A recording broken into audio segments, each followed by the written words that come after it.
Welcome for the day 2 for how to develop self-confidence and influence people by public speaking, a 2 days workshop conducted by Maxim University and Best International. For you only. Welcome all participants and resource persons, and over to you, Bharti. Thank you so much, Dr. Kumar. I would like to welcome Dr. Anjum. We are really waiting to hear all of you today. So I don't want to wait for a longer period. And over to you on the virtual platform. Dr. Anjum, over to you. Yeah, thank you. Thank you very much, ma'am. I'll just share the screen. Yeah, my screen is visible now. Yes, ma'am. Okay. So, good evening, everyone. I'm Dr. Anjum Nazir Qureshi. I'm Assistant Professor in the Department of Electronics and Communication Engineering at Rajiv Gandhi College of Engineering, Research and Technology, Chandrapur. And besides that, I'm also a certified life coach and meditation facilitator. And I have been conducting a number of workshops online, offline, in India, across India, and even outside India. So today, my topic is how to open and close a talk. So we know that whenever we go for a talk, opening and closing, they deserve the most attention, because most people most of the time what the people do is they spend time preparing their content, the body of the speech, that they don't have time to rehearse for the very first minute when they are going to open their talk many of times. And so the and how to open a talk, they just work on it at the very last minute. But getting the audience connection is very important, because if you fail to get connected with the audience in the very first minute, then sometimes your speech can be a waste. So yes, opening, does it really matter? Here I would like to just start with a quote where Lisa Marshall of Toastmaster International stresses that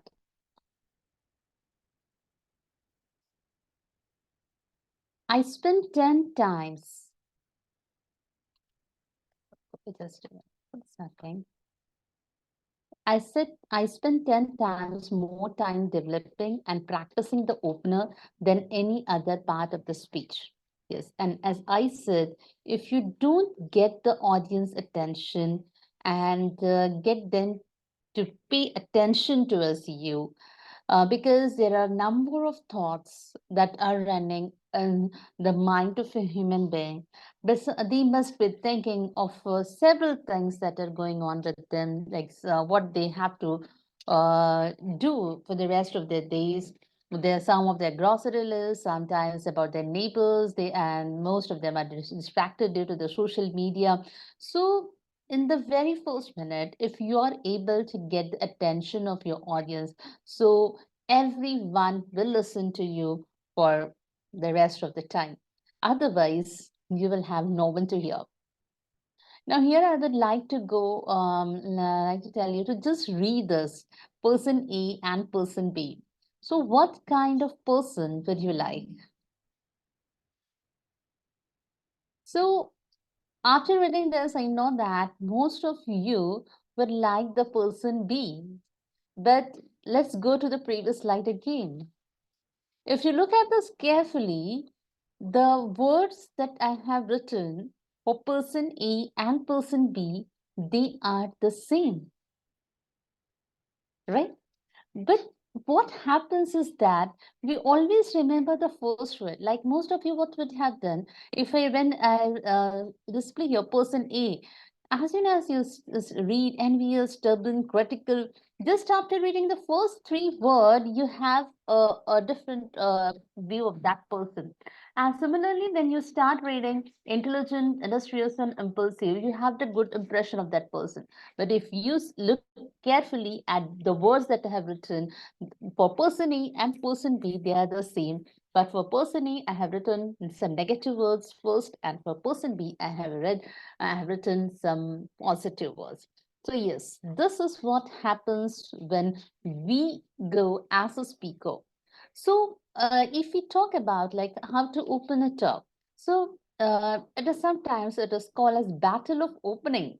Like opening batsman, we know that when you see cricket and opening batsman, opening bowler, it has a special importance. Similarly, opening of talk is equally important. And we have to remember, especially in this modern era, that every piece of our content is a part of attention war. Because when you are facing the people, you are actually fighting against thousands of other claims on people's time and energy. Because everyone is busy, everyone has some or the other thing which he must be thinking around. And when you are standing in front of an audience, huge audience in front of you, you have to think that many times that you have 10 people in front of you, 100 people, or 1,000 people in front of you. You have to fight with the attention. You have to work harder to get attention of so many people at a time. And nowadays, we have the greatest distraction in our pockets, which is called as the smartphone.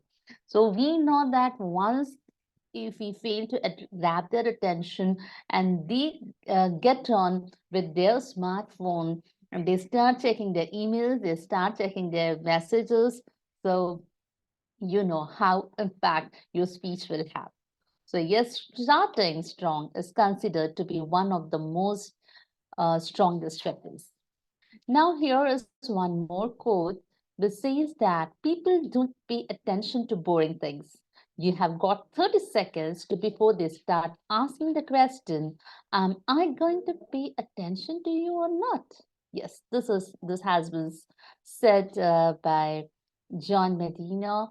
Uh, and there is one more similar quote which says that first there is a 10-second war.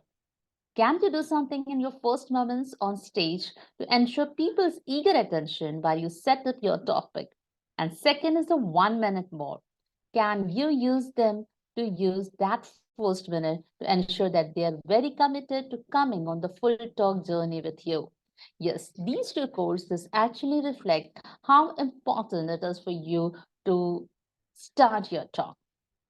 And then when you, as I was talking about, the first few minutes, the first minute or the first 30 seconds, not a minute, but the first 30 seconds, because there you have to win the attention of the people. So when you start, when you just start your introduction on the stage or when you enter the stage, it should be such that it should make your audience want to put down their phones and listen. Because as I said, the people are having the greatest distraction, which is called as the smartphone. So I don't think like every time you need to instruct them, okay, please switch off your mobile phones, keep your mobile phones in your bags and all. But the way you start, it should be so compelling that they just stop their wandering minds and they turn their thoughts to you and only you. So the very first three words that you start with your speech, it should be some very strong word, and they should be so strong that the people form an opinion of you and your speech. So now I will like to go to like some of the topics because they or some of the tips to open a talk. Now, some of them try to open a talk using a story. Yes, capturing the audience through the story is one of the most powerful ways to start a speech. Because when you start with a story, it engages your brain in a powerful way and it causes the brains of the audience to synchronize with you. If you are the speaker, so the story that you select, but yes, the story that you are selecting, it should be such that it should relate to the occasion that you are where you are in, and it should also relate to the people, right? And when that there is a well-told story, so it will allow the audience to see things in their mind's eye and to join the speaker's emotion. So when you tell a story, you can connect with the people very well. And when the people or your audience gets connected with you, then the whole space that goes on, it will be very good. The second thing what the people sometimes try to like is about humor. Of course, everyone likes to be happy, everyone likes to laugh. And yes, humor, if you say, if you start with the humor works because it gives the audience a hit of the feeling good hormone dopamine. But if you want to use humor, make sure that you are funny. And because everyone does not have such a good sense of humor, so it shouldn't happen that you stand on the stage, you try to start with some humorous line, or you start saying some joke, but the people don't understand it, so it won't make any sense, right? So, if you are planning to open a talk with some kind of humorous sentence or some kind of humorous story or quote, whatever it is, so try to test humor on your friends, or not just friends, but honest friends, we can say, so that they can give you honest reviews about that. So if your humor is working on those people, then you can go with it on the street. Otherwise, if humor, if it does not, sometimes it does not suit your personality, so avoid using it. And also, you should be aware of the audience. So if sometimes if you want to start with the humor, but it does not suit the occasion, or if it does not suit the audience, so it is better that remain away from it. And it is always, well, however, it is said that whenever you go for a talk, you should do a small research about what kind of people you will be having. Like, it can be the profession of the people, or it can be age group of the people. So if you want to do humor, just do some a little bit of research to just try to know the background, because it shouldn't happen that you try to be humorous and the occasion or the people, your audience, might find it inappropriate. The third one, I think, yeah. So you can start your speech with some very interesting facts. Yes, sometimes, like there are occasions, like if you are like going on for some talk where you have to speak about like some financial management, or you have to speak about some important issues in the country.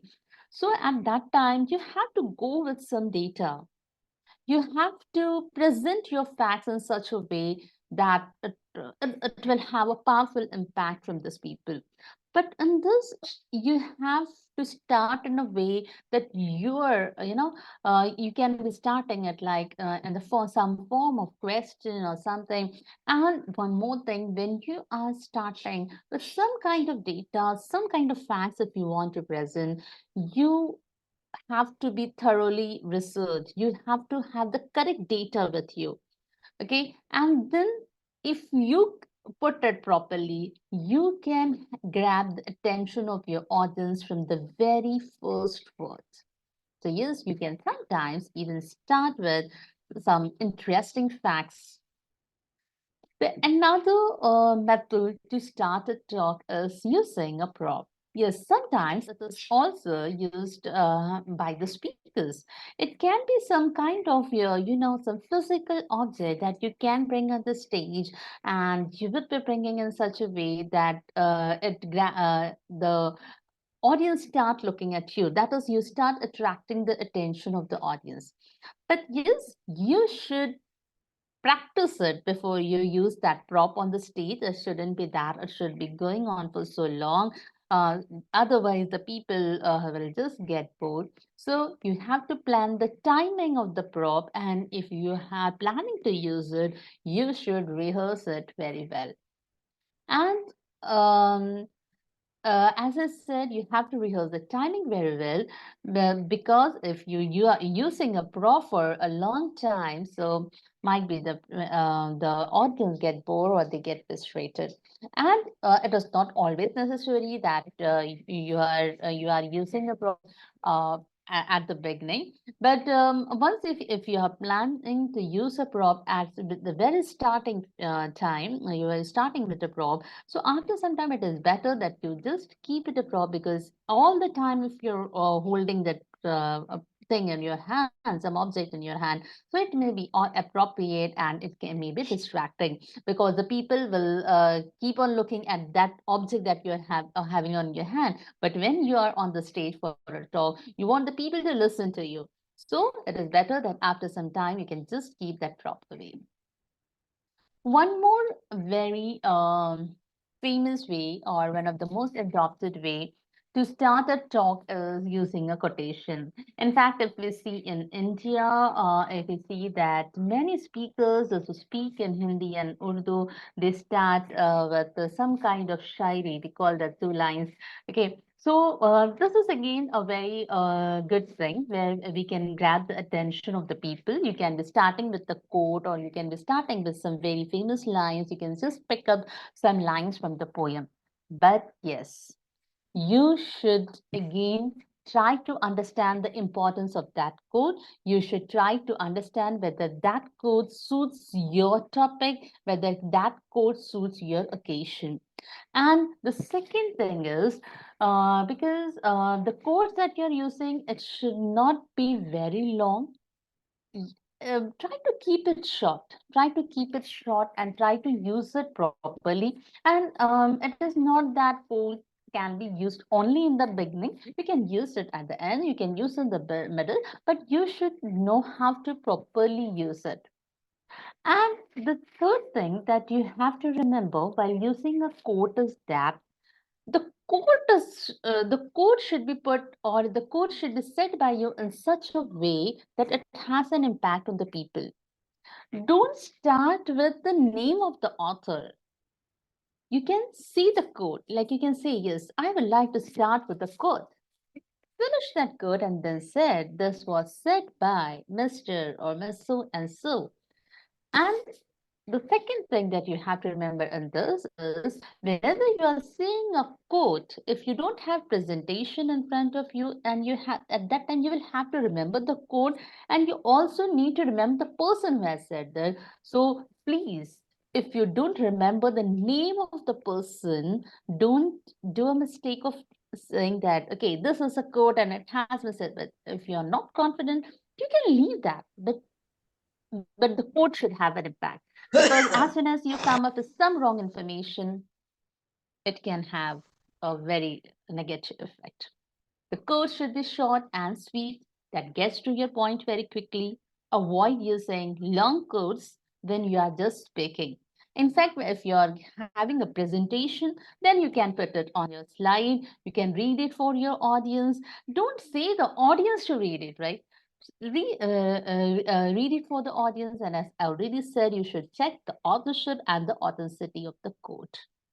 And do not get so go for an overused quote. Overused quote means, like, if as a speaker, you should not be using the same quote every time you go for a talk. Similarly, if there is a quote, if you are seeing many people are using it, try to avoid it, try to get new ones. Well, it is not that you can never repeat a quote, you can repeat it, but over and over, you should not be using the same quote in your speech. Then, yes, this is again very important, because you're giving a talk for the audience. So participation of the audience also matters a lot. So if you want to start with a question for the audience, so at that time, you should give some time to the audience uh, to respond. Because whenever someone asks a question, we need some seconds, at least some seconds to think. So give them some time to respond. And if some of them, like, if they know the answer or they want to answer, maybe they can raise their hands. So at that time, be sure to acknowledge their response.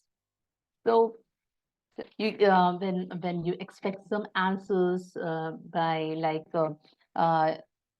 you can have the answers, like you can tell them to stand, or you can tell them to raise their hands.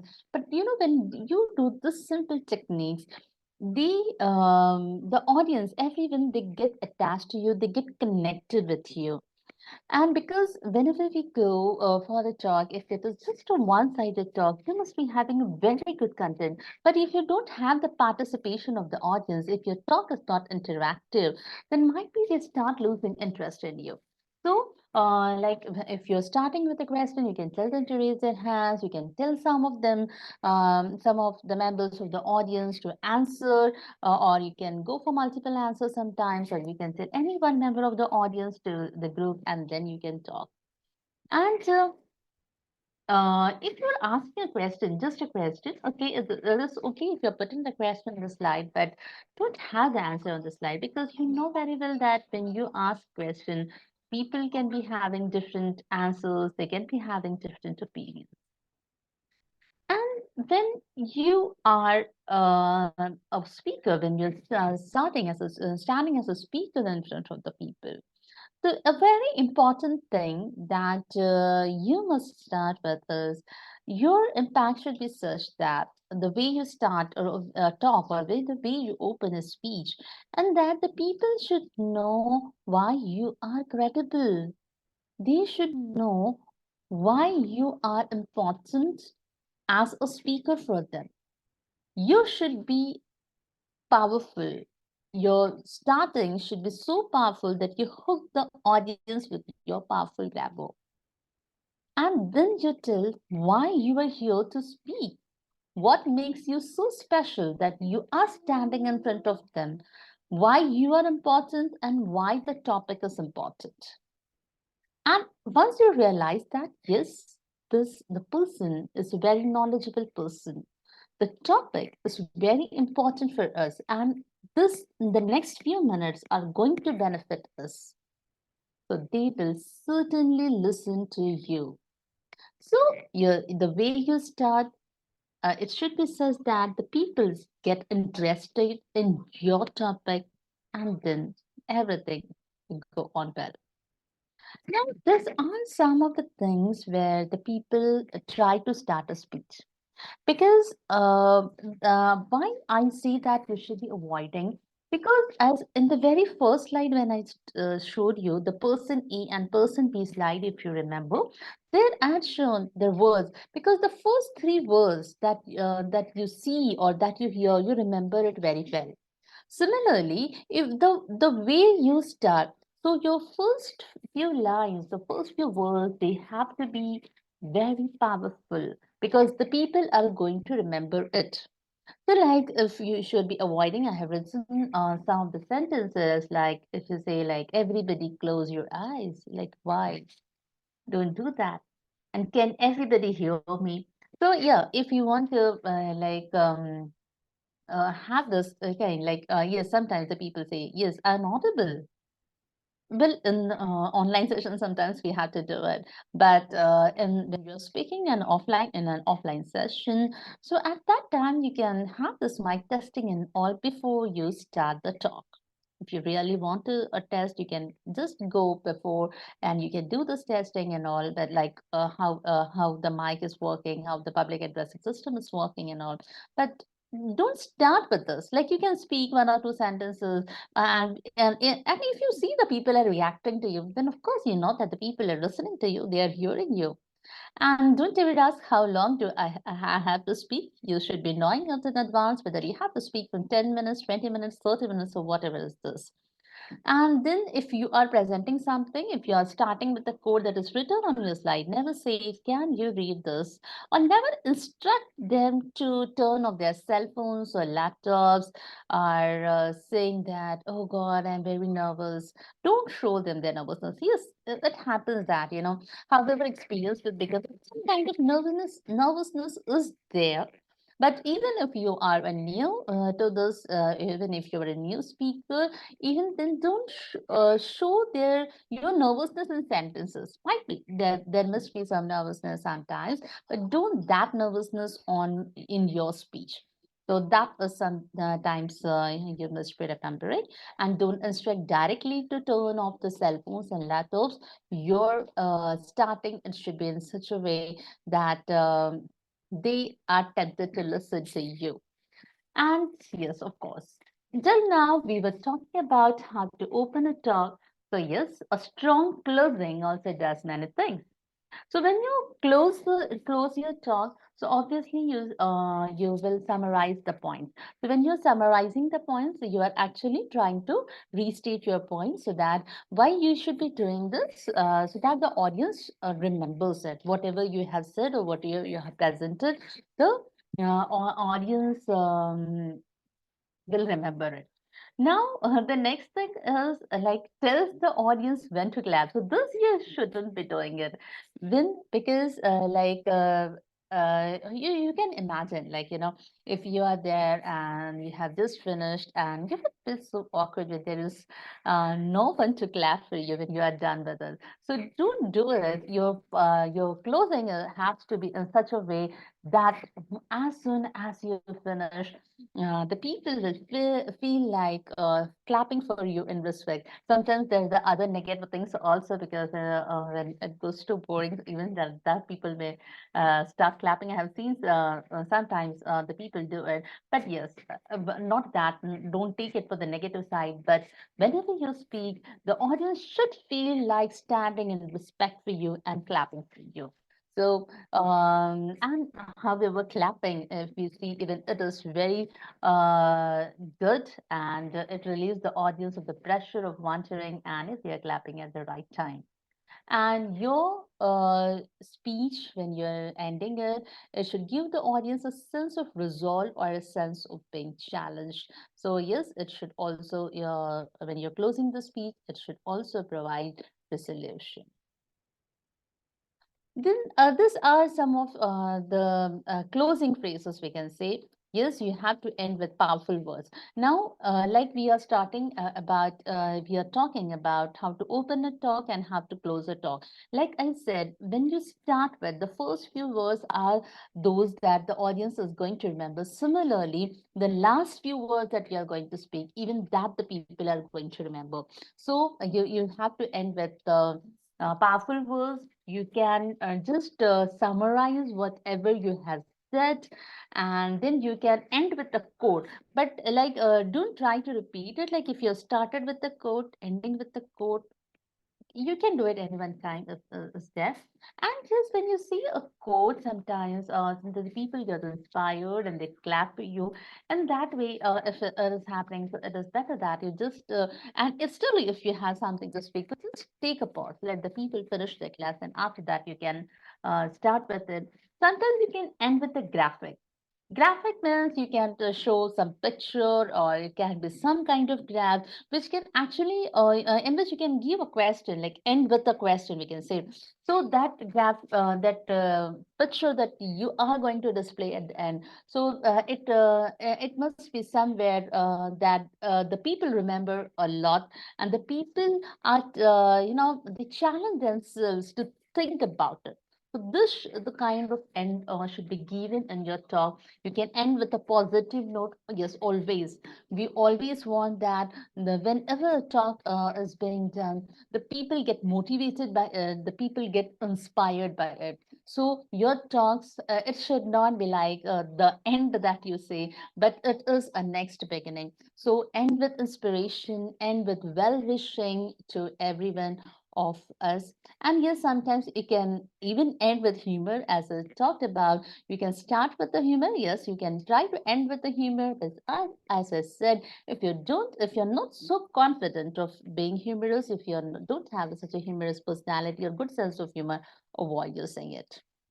Then closing, yes, it is again like for the starting, you are ending with the prop.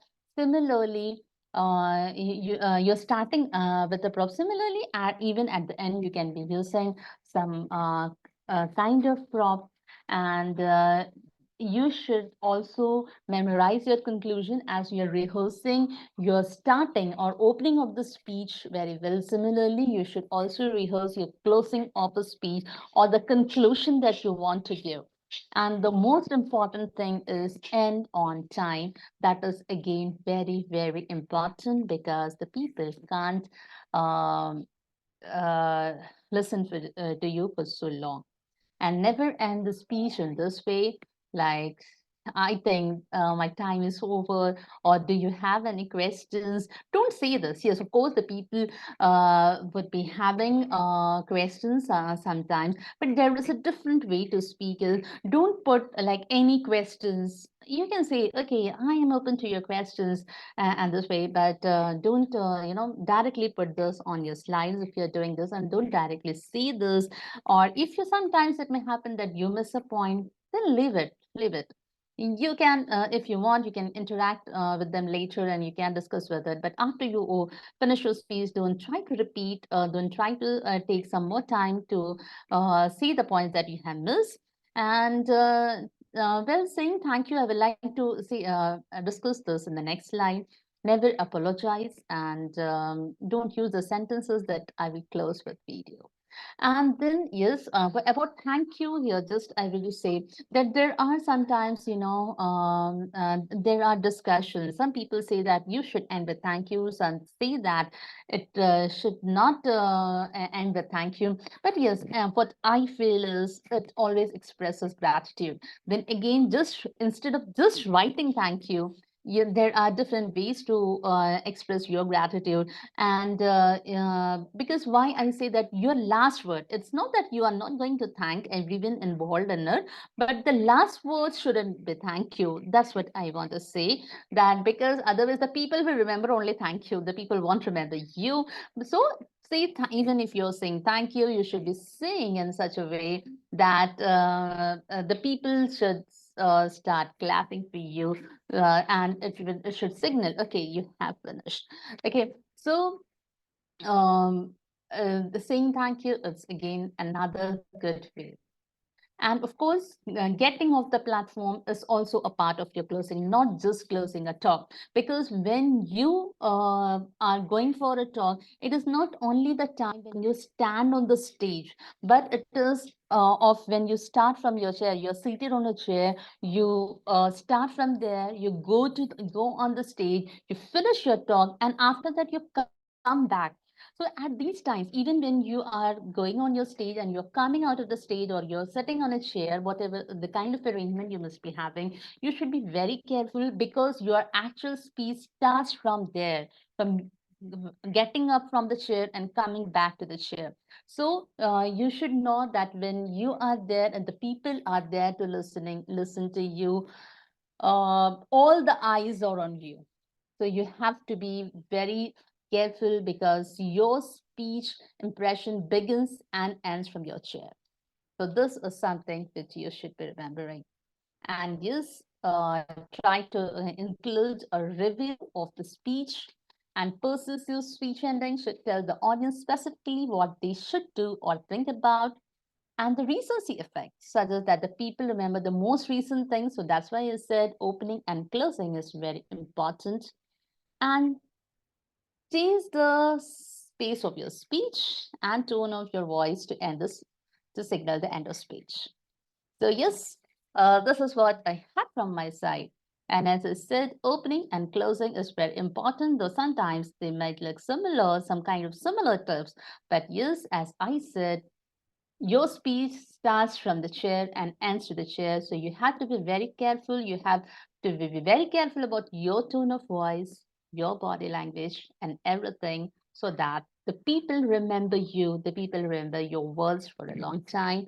And yes, if I am open to your questions, and if you have any feedback, suggestions, ideas, always welcome. Thank you, one and all. So, yes, ma'am. Thank you, Dr. Anjum.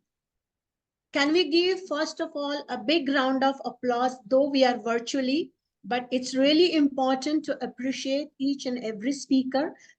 So thank you so much, Dr. Anjum.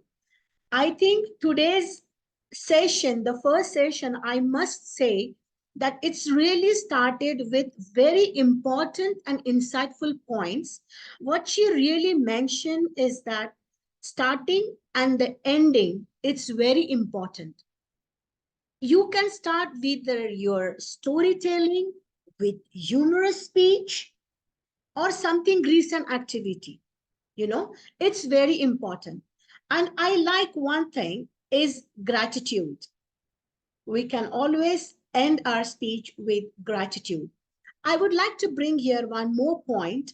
When we are discussing with the audience and when we are in the question and answer round, and sometimes you feel that we are taking so long time, or maybe you don't have the answer for the particular question, you can always tell the audience, well, let's park the question right now, and by end of the session I will take it up.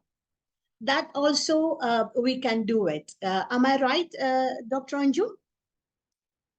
Thank you so much. So with that, I would like to call upon our next speaker. It's going to be Dr. R. Rekha.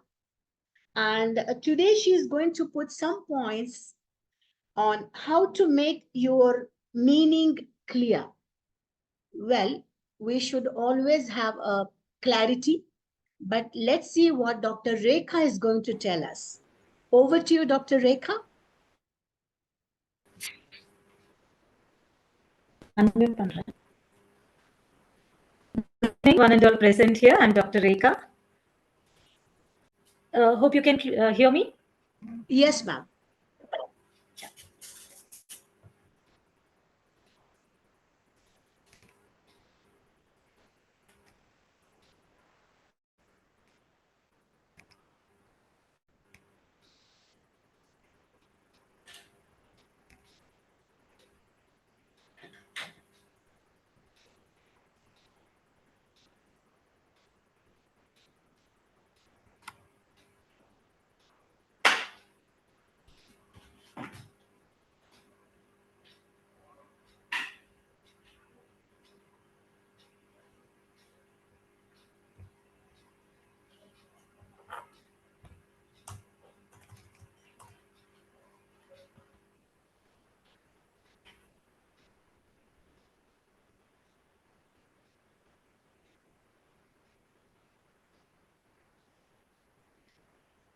Once again, just give me a couple of minutes. Sure, Dr. Rekha. I'll share my screen.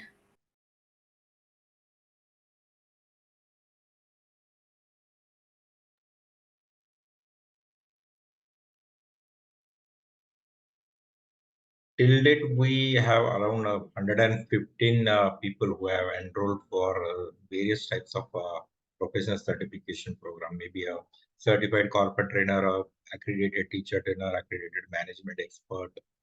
So different types sets of professional certification program we have. We conduct two types of program. One is those for Asian countries, that's for India or Bangladesh, for Nepal or Sri Lanka, or for UAE also. And second type of program, which is totally meant for a different set of people who are there. And we wish that these people also can join this program. These people, those are basically from the industries, those who want to upgrade themselves, or they want to be change their career, or want to have a better platform for their career. So we are bringing those expertise in our cadre. Maybe in a couple of years, we'll be more successful to bring them on our panel. It will take time. But the only thing is that there is always a gap between the education and the industry, what the industry is required. Dr. Rekha, are you there? Think might be a connection issue. So how to fill up that gap? Yes, we exactly had connection issue here. 1 second, sir. Let me just. I'm just filling the gap. That's all. Sharing some thoughts. There is always a gap between industry and the academic, and why the gap is there across the globe. If not is happen in Asian or Indian continent, but it happens everywhere. What happens in the most of the corporate culture?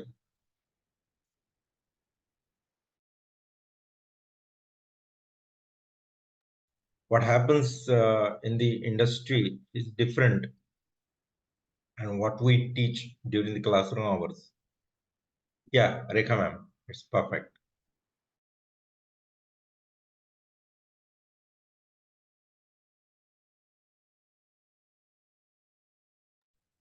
Yeah, please continue.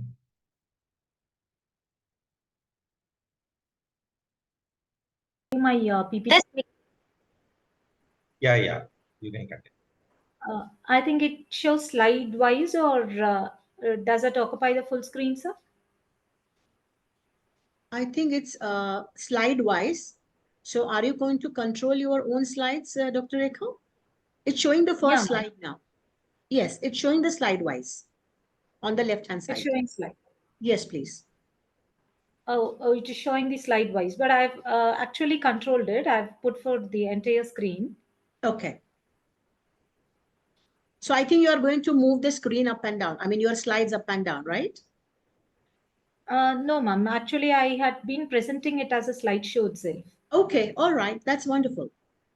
But I'm in another system, but I could not view it slideshow as a slideshow. I could not diagnose what the issues. Okay, so currently we are seeing the first screen, which is your first screen showing your topic. So when the slideshow will start, I think then only you will be able to, when you That start. doesn't matter. Yes.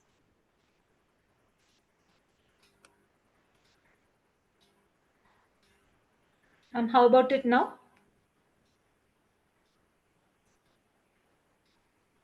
We can see only your first screen, ma'am. It's not going Uh, on the slideshow. so that is the issue here, actually. Uh, you want to go slide by slide? Will that be okay with you? Yeah.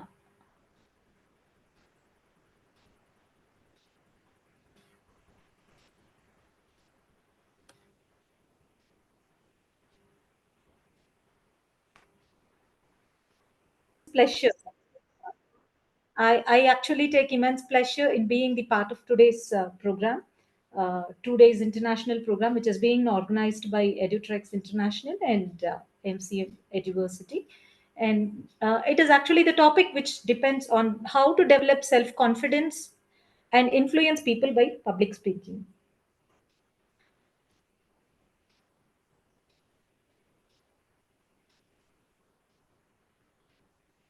Yes. So, um, and in today's topic, I would like to handle a session called How to Make Your Meaning Clear. I think without further delay, let's proceed with the lecture. It's a well-known quote which has been said by Nat Turner. A very good communication is the bridge between the confusion and the clarity. Which Dr. is the Rekha, main sorry, Dr. Yes. Rekha, sorry, but we are unable to see your slides. Once again. Yes.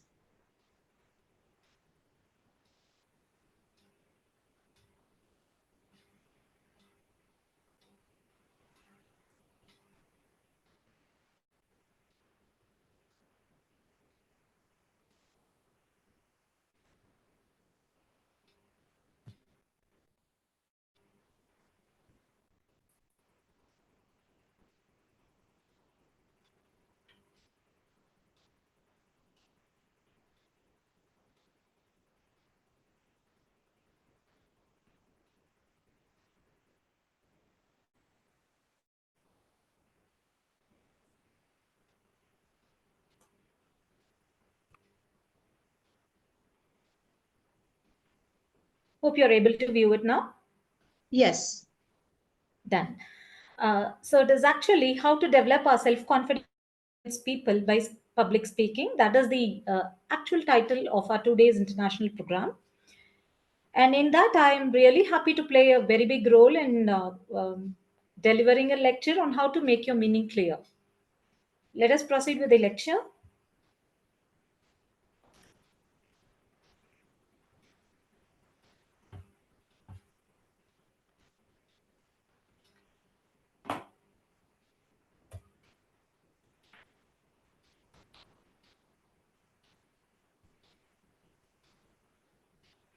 Yes. So it's a famous quote that Nat Turner have commented, a very good communication is a bridge between confusion and clarity. So starting with the quote, let's kickstart with the session. And the topic is how to make your meaning clear. Now, let me shoot a question. Why do we people communicate actually? It may be a one-to-one communication, or even addressing a small gathering, or it may even be a large gathering. The purpose to speak varies between all these aspects. That is, it might be even to convey a message, it may be a transfer of information to one person to the other person, or to make something clear, or just to impress or convince, or even express the feelings, just to influence or induce young minds. It can even be the motto of a speech. Or even in that case, it can even be to influence the mind of young people towards the response that is expected by us. In that case, even we have a purpose to speak. And the next motto it can be to meet the social expectations, which would be a sense of social acknowledgement for your delivery, that is, for your speech, whatever you have discussed with others. It could even be like that, to receive a particular response, whichever you have expected from.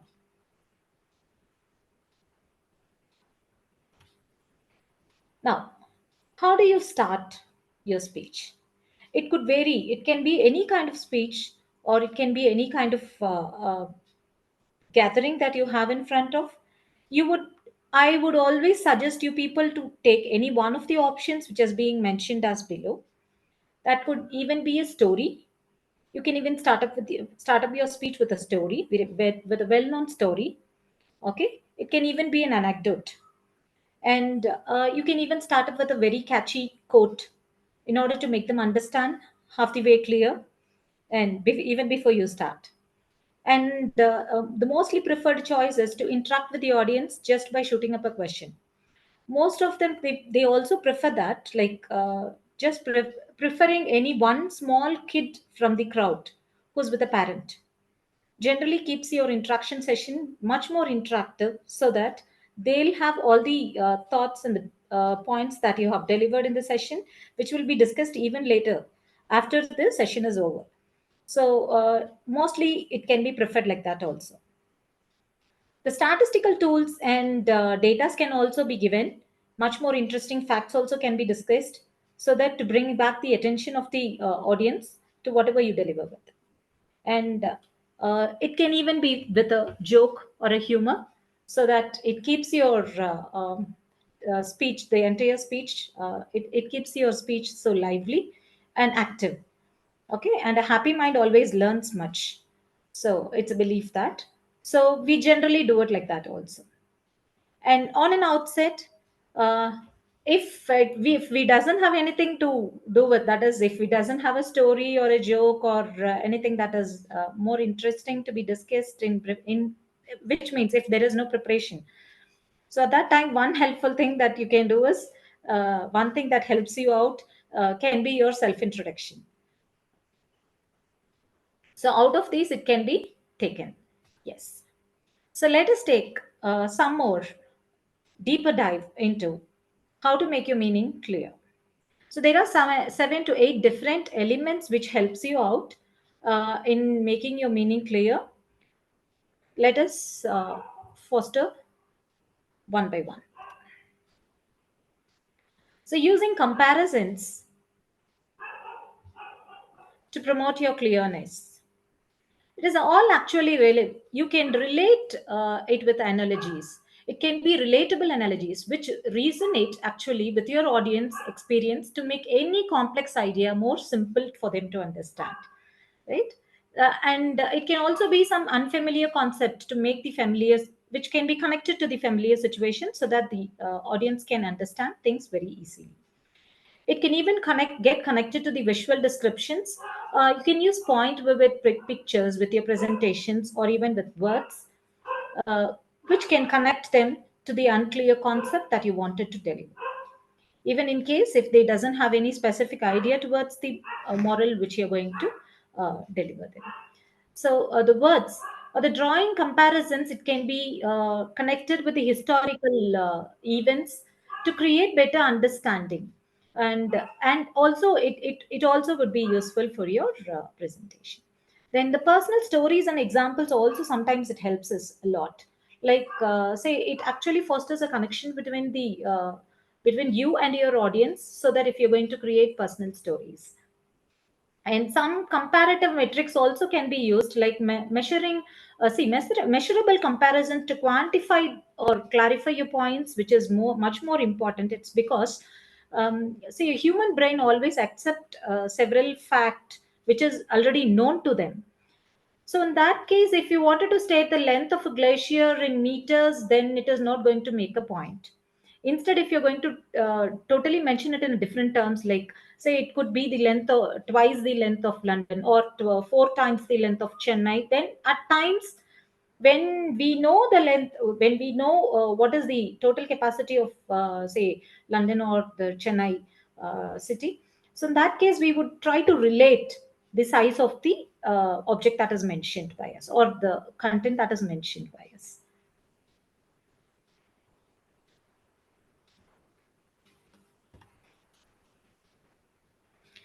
Then coming to the next one, to avoid technical terms is much more important. It's because, see, I might have good knowledge in vocabulary. I might have different words known to me in order to present content, but still, I need to ensure that to avoid certain technical terms which cannot be understood by people. Okay, so say for example, in case if I had to replace a word with utilize, I can use a word called use itself. Or say to make something easier, I need not use necessarily a word called facilitate. It's better I go on with a simple term called make it easier. So all these things, it would relatively create a sense of acknowledgement, whereby the audience can understand everything in the everyday language itself. Say the next one is we need to have explain we need to explain all the acronyms that is being used in our language, that is the content which we use. It's because we shouldn't expect all the audience that is in front of us can understand all the acronym which is used in the content. So say for example, it can be a KPI, but not necessarily everybody would understand what do you mean by KPI. So it is all the key performance indicator. So we need to explain them in detail so that they get a clear picture on that. It doesn't make any bias in understanding. And the next one is using proper analogy. That is also much more important. By using abstracts and analogies can help out more clarity, which is they can even use more analogy which is already known to them, which is familiar to them, can be used, so that to grab the attention of the crowd. And say for example, the next one would be the technical terms which is necessarily to be explained to them have to be done. It is because when you take much pain in making them understand what you're going to speak, so in that case never ever use any technical terms. In case if it has to be understood by them, then say algorithm is a word which is actually taken through step by step process. Make them understand even without a prior specialized knowledge in that. That can be done, because it's because algorithm means everyone understands that. So this is what we can do while avoiding all the technical kind of terms. The next is, if you go for the next point, the secret of Lincoln's clearness. Now, let us take some examples from the previously quoted authors' autobiography and their interviews, and the great speakers, what they implemented in their speech. Now, see, the secret of Lincoln's clearness is Lincoln had a deep and abiding affection for using a proposition. He have several times mentioned that the secret of his usage, that is, using of phrases like, say, sugar coated, passion, which gives good in depth knowledge about the word that is used and the proposition that has been used by him in all his speech. Now, the next is empathy with the audience is much more important. It's because whenever you get to know the audience better, it is always a successful speech. So you need to know what kind of crowd are in front of you, and you need to have a sort of empathy with them. It's because I need to understand certain thing in a way, and I need to deliver certain thing in a way how I would understand. And so that the same empathy will be maintained with the audience also, and it makes much easier for them to understand what you're going to say. Now, the next one is like comprehend in plain language. Comprehending with a very usual and a common language that you use every day is much more important to make the conversation or the speech still more clearer, and uh, to make it easier for the audience to understand them. Now, he have also several times quoted that reading becomes a passion for him, so that he could understand what kind of words has been several times used in a successful speech by different author or speakers, so that the same can be comprehended here or implemented in his speech also. So what makes a perfect pitch? That has been analyzed by him, even with lots and lots of reading habit that is being done before his speech. So appeal to the sense of sight. Here, you could actually picture your points. See, there's a famous quote that one seeing is better than 100 times telling about. So it's always better to prefer with a picture which could well explain your points, so that you would understand, you would attract the audience also. Their attention also will be grabbed for your content. That also can be done, which they actually get attracted. The attention stimulates and the interest also is developed by taking them to our content. Now, the little grotesque drawings. It is actually a small type of drawing which is being used for explaining pictures still in detail. Say, for example, here I've mentioned a small circle with a dollar symbol, which actually states that it is a piece of money. The same, if it is going to be given in a bag, the dollar symbol, if it is given in a bag, it denotes a bag of money. So just by showing a pictures, you can even differentiate what kind of content that you're going to use or deliver, what theme that you're going to deliver, the concept that you wanted to deliver in your message.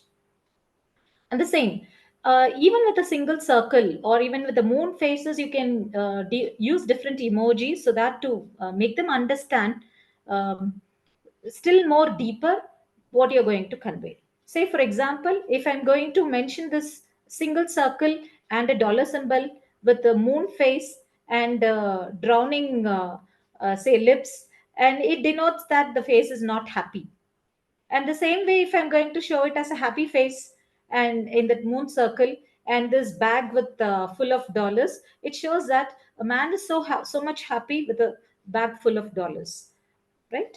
So it makes difference when you just show it in small grotesque drawings. Then stereopticon slides.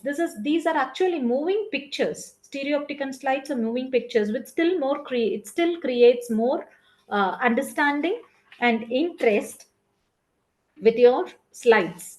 This is not most of the time not used, but still, when there is some important thing that has to be conveyed, or certain things which can be conveyed only by a picture, in that case it can be used, and it also makes a sense of more understanding. Now, let us move to the next one. It is Rockefeller raking of the coins. Now, Rockefeller, he generally uses all the practical illustrations that is being that could be implemented in his speech. It's because he definitely sticks on to the practical illustrations which would help him out to make his content still more clearer to the audience. Once he also says that it's actually a Colorado Fuel Oil and company who have never paid their stockholders for about 14 years. Not even 1 cent of dividend was paid to them. See, he actually wanted to convey that to the audience correctly. So the way he preferred is he have taken some coins and placed it on the table, and he have first stated that, see, the first portion of coins is segregated, and this goes to the labor as a payroll, and the second set of coins is swept away, and these are the salary for the officers, and the third remaining coins were swept away, and these are the salary that is paid for the directors. And he have by illustration and practical explanation, he have proved that there is nothing left over. It's because they did not pay any dividend to the, see, they all are shareholders. Workers are all shareholders, that company, but still the stockholders did not get anything out of the common stock, that is the common profit. So his intention was to prove that they have not paid anything which is unfair.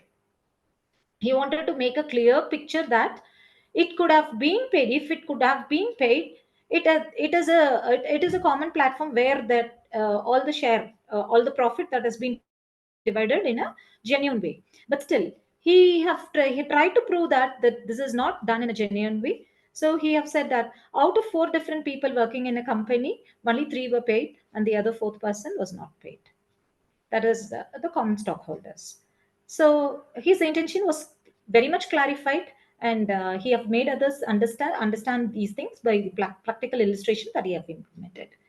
And by painting mental pictures, this is another one more different effort which you can create with your audience, so that by relating simple terms, or by giving adjectives, or by giving a clear picture of what you're going to mention with. Say, for example, instead of mentioning it as a dog, you can just mention it as a brindle bulldog. Or even say, just instead of mentioning it as a fowl, I would just mention it as it's a white bantam rooster which has got one leg hurt. So it still gives a specific picture of what you're going to say, and it creates an interest. It creates them. It actually paints their mental ability, so that they visualize what you're going to mention with. So the next thing is restate important ideas in different words. Restatement is repetition actually, but not using the same phrases. It is always advisable to use a different kind of phrase or different words which you would give in a restatement. Give again, the idea of the content will be discussed, or the model or the theme of the content will be discussed again and again, but using a different phrase. So example, you cannot make people understand a subject unless you understand that subject by yourself. The more clearly can you have subject in mind, the more clearly can you present that subject to the minds of others. In the particular example, the second sentence is actually a repetition of the first one. I'm trying to still in depth make you understand what I'm going to say it for the next 2 to 3 minutes. So in that case, I'm just trying to rephrase the first sentence with different words or phrases, so that I could make you still more clear. Now, using general illustrations and specific instances. General illustrations can be said as all the kind of illustrations that you use every day. Say, for example, there are professional men and women who earn astonishingly large income. Here, the statement is totally vague. It's because I've never mentioned anywhere there are professional men and women I've mentioned, but I've not specifically mentioned which profession that I'm going to point out. Or even they who earn astonishingly large income I have mentioned. But again, I did not give any specific picture about what is that large income. It can be out of scope, that like it can be up to the scope of the understanding people, that is the scope of the audience, whoever understands it in a different way. For me, $1 billion could be a large income. For the other person, $10 billion could be the large income. So in that case, general illustrations can be avoided and some specific illustrations had to be given. Then using specific cases. Say example, H.G. Wells admitted in his autobiography that his pen had brought him $3 million. So he have mentioned, so he have quoted that, he have given a specific picture that it earns him $3 million. And Diego Rivera earned from his paintings more than $500,000 in a year. Here they have specifically mentioned what is their illustration is, or the quantified amount, what is being conveyed to the audience. Now, do not emulate the mountain goat, which means my topic and the time allotted to me, it might be different. I might be in a position to use certain, say, analogies or stories or anecdotes, jokes, whatever it is. But I need to see that the time never crosses and the topic, even that I had to complete in that particular timing, should reach the timing correctly. That these both has to meet, go parallelly. Or else, in case if I'm going to create a sort of try to create a sort of understanding with the audience, and if I'm going to take it throughout the session, if I'm going to keep on explaining certain things, I would actually miss out certain point within the given time. So what I would try to do is I'll jump. In that case, I would jump with points, and I would skip some points and go for the completion. So that need not be done. In that case, do not emulate the mountain gate. And the last but not the least, it would be to summarize whatever maybe your presentation is. It is always best for us to summarize. It's because catching hold of all the attention in an entire crowd, it's going to be a big task for us, even if we use whatever strategies that we want to implement. In that case, it's always better for us to summarize what has been taken so far. Likewise, in our session today, we have taken so many points. That is, so these are some 10 points which we have taken through. Like, it is like always try to teach by parables, and using known words or terms keeps our way simple and going, right? Good going. And avoiding technical terms also gives us a good response. To clarity, we need to have a self clarity of what we are going to present with, so that you can have empathy on others also, and making the point clear to them will be much more easier.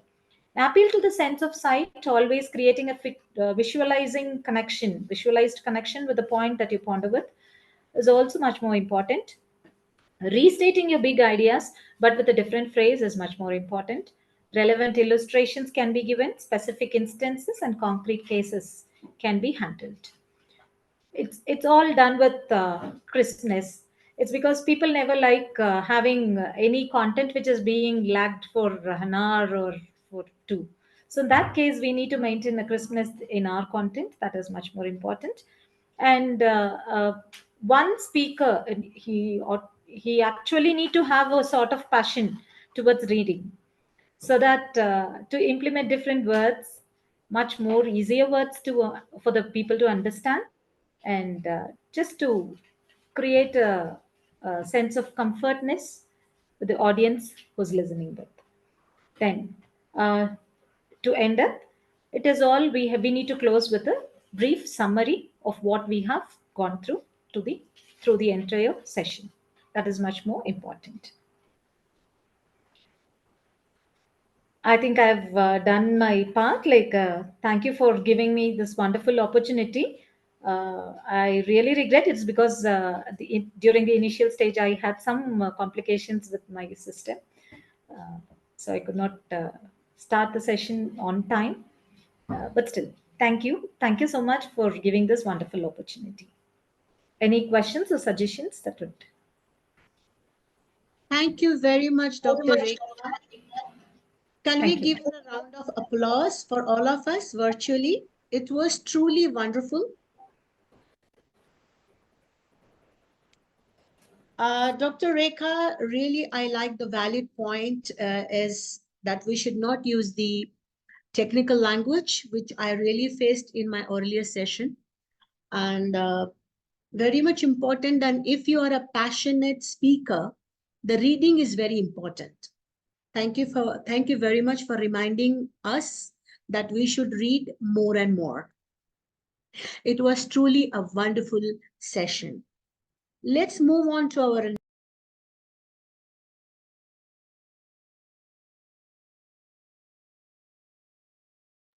Just unmute, ma'am. Bharati ma'am, unmute. we have our next speaker, who is going to be Professor Mangesh Mohan, and who is going to tell us that how we can bring interest with our audience. Yes, that's very important. So over to you, Mohan sir.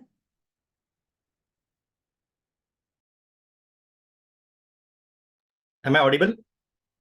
Yes, yes. Welcome, sir. Yeah. One second. Sure, sure. You can share your screen.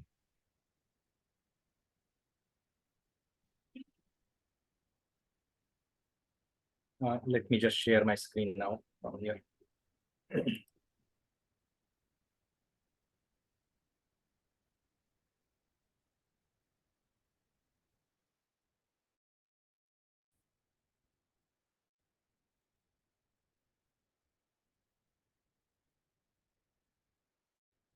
I hope, sir, my presentation, my PPT is visible to all.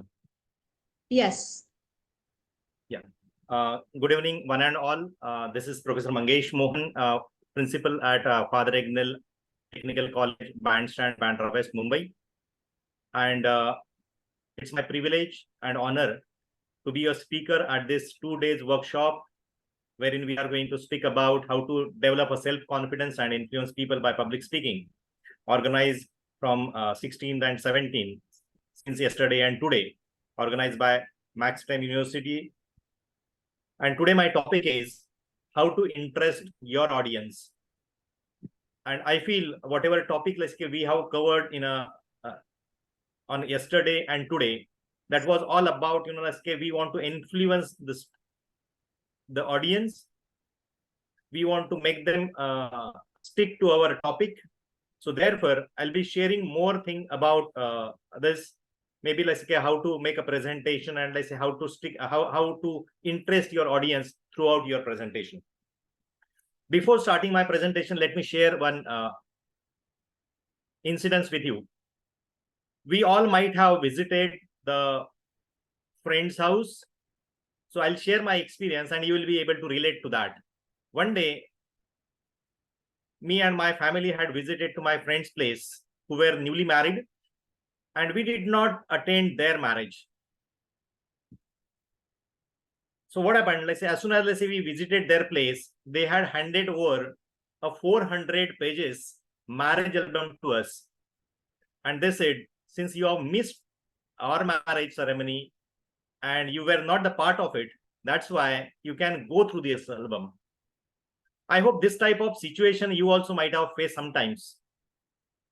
We were just passing or you can say flipping the pages of the album. And you can see that, or you can imagine that, were we interested into the album? Were we interested in, seeing their photos? Obviously not.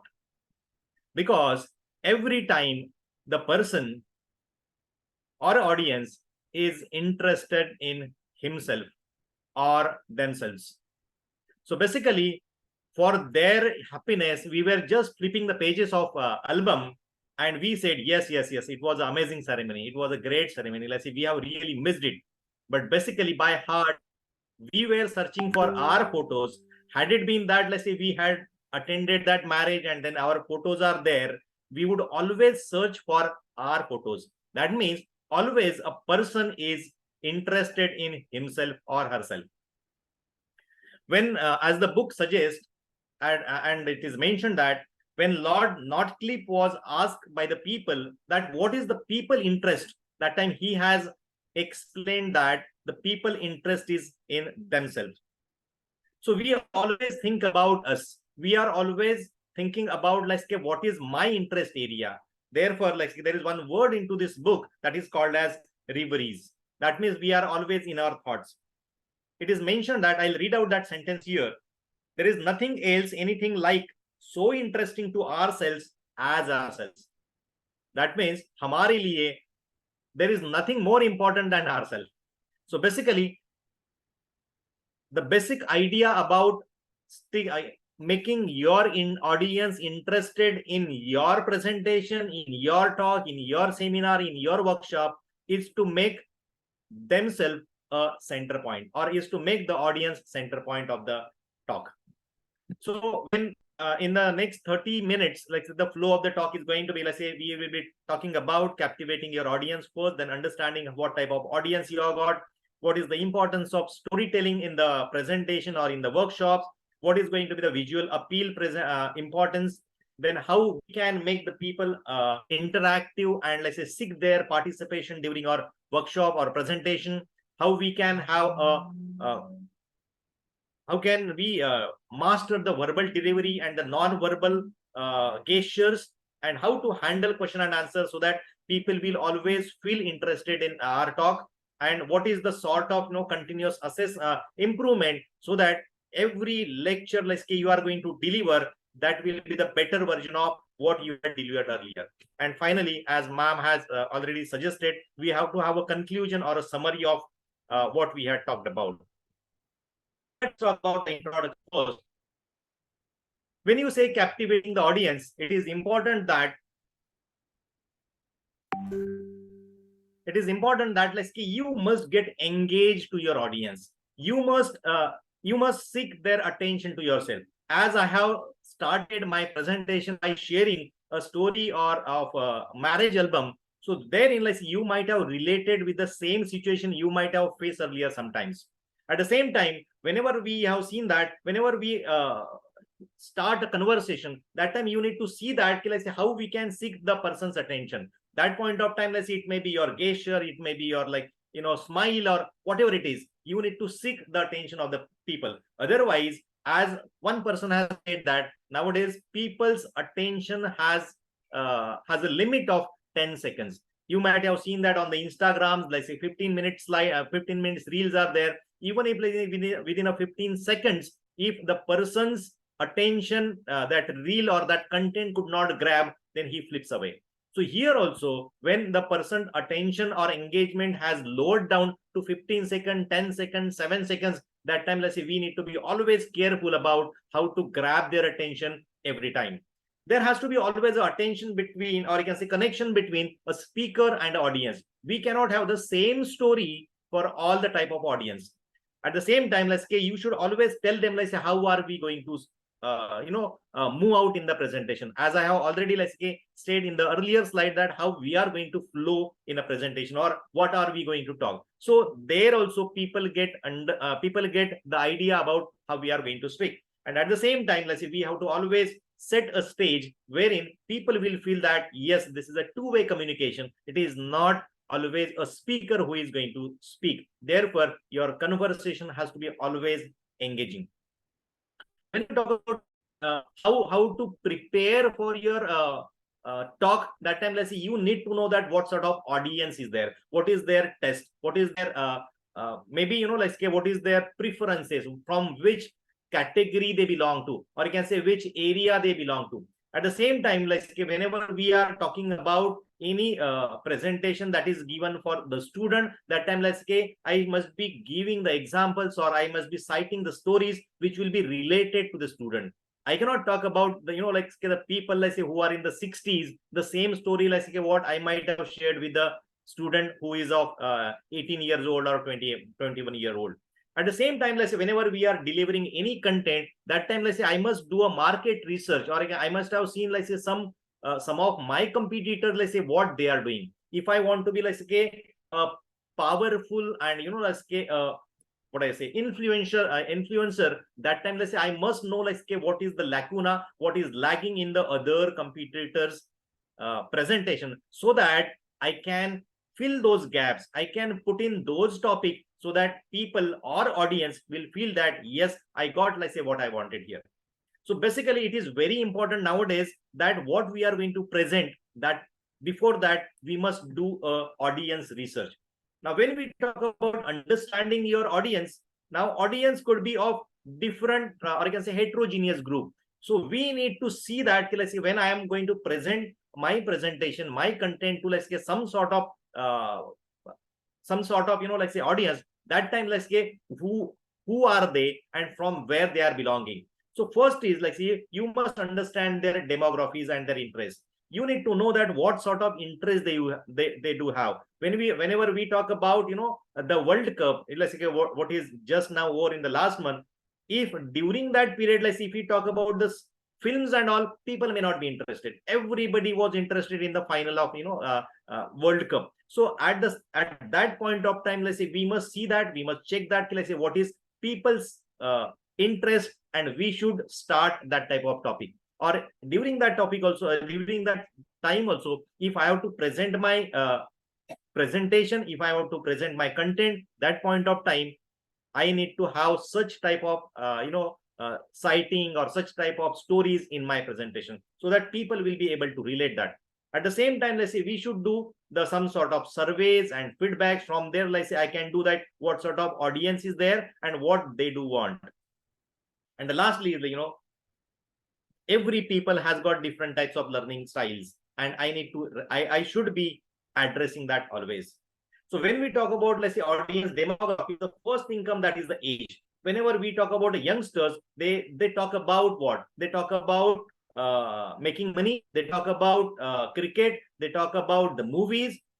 So now whenever, let's say, I'm addressing my content, or whenever I'm presenting my content to this type of age groups, then I must be addressing, or I must be including this type of content. If I'm talking about, let's say, any professionals, accordingly, let's say, I need to see that, okay, what I need to present, and let's say how I can incorporate those type of age groups. When it comes to, let's say, gender as one of the demography, that time, let's say, we should see, let's say, whether I'm addressing this to ladies, or let's say, or gents, or let's say both together, or let's say any sort of let's say gathering is there. That point of time, I must see that this gender as one of the criteria.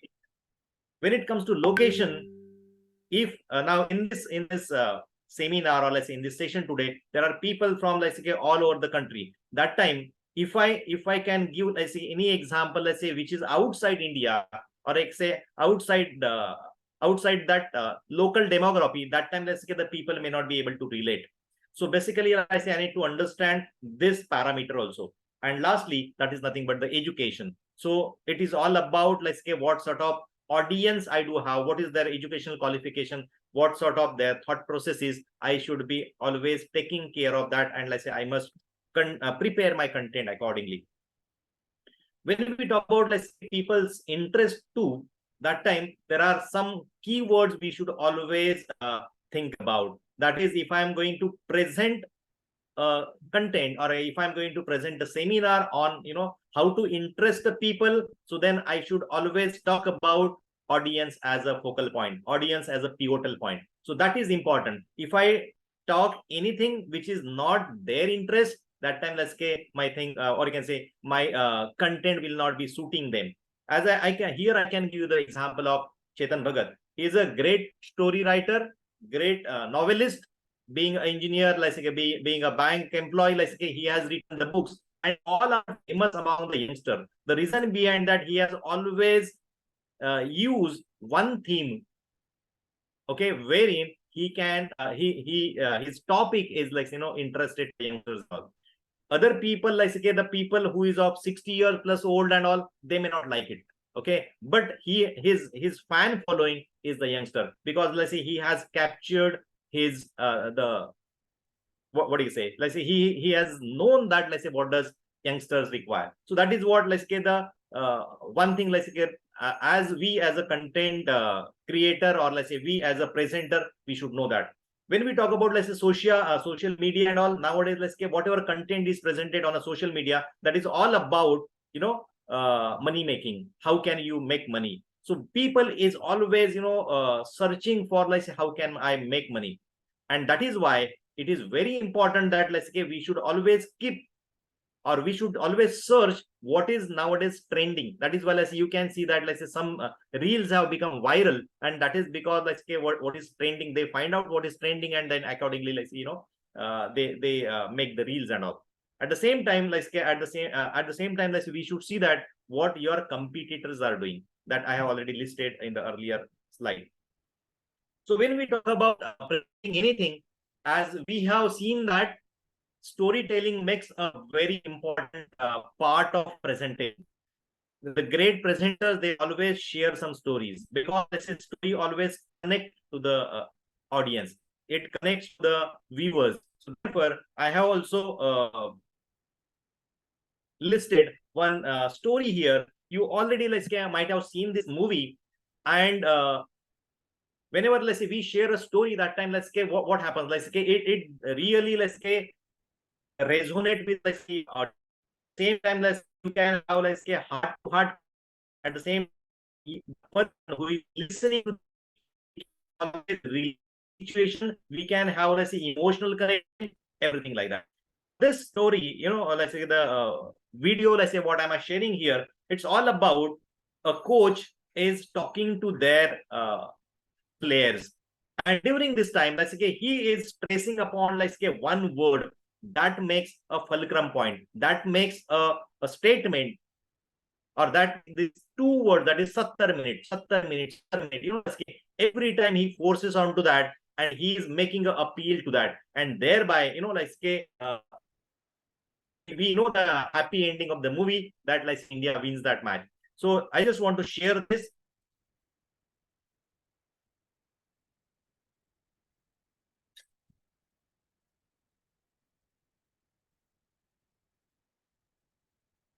Let me just start this.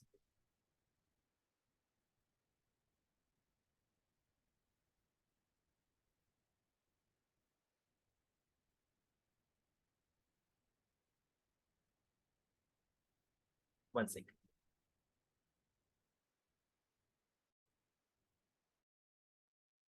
To share the video, now Zoom has changed their I policy. had direct link to this. I had direct link to this. Yeah. You have to once again go to share screen button, green button. Yeah. Press Okay. One second. Yeah.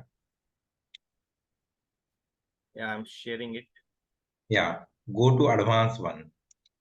You on the top of it, you will find basic, advanced, files, and app.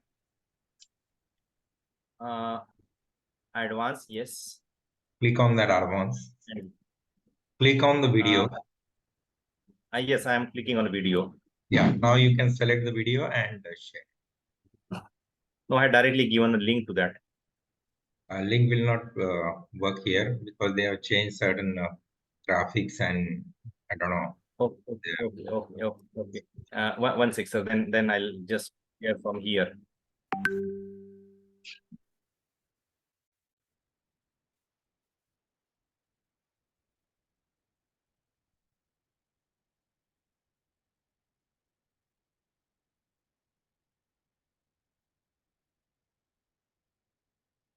Every time they come up with some new features, and these Yeah, features right. have come.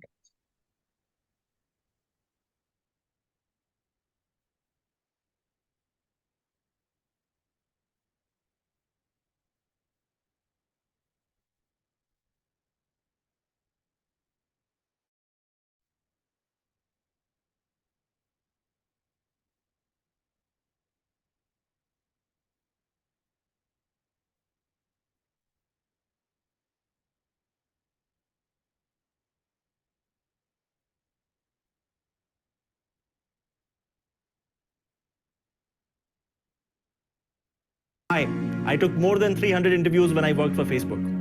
80% of people I interviewed for problem solving failed the interview.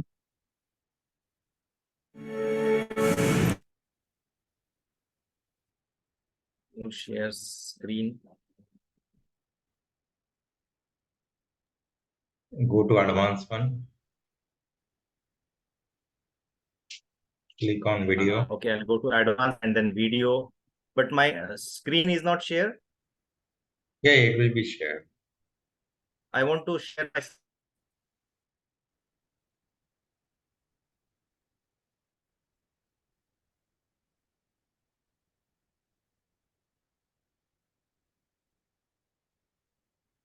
Because it is going to, sir, like the file. Okay. You can continue now. Oh, no problem. I'll go with my PPT. Okay. So it is not sharing right now. That's okay. Now is the PPT going on? Yeah. You can once again exit from screen sharing, and once again you can share the PPT. You have to exit. Okay, stop. I'll stop share. Okay, and I'll again go with the screen sharing. Okay.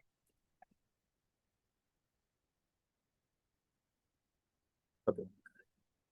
So basically, sorry for the that video is not playing right now, but you might have already seen the movie, and I say wherein Shah Rukh Khan stresses upon that 70 minute, and wherein he said that, okay, today I'm not going to tell you that say how to play. I don't want to teach you that how should play and all. This such 70 minutes, say it's going to be crucial for you. You ought to play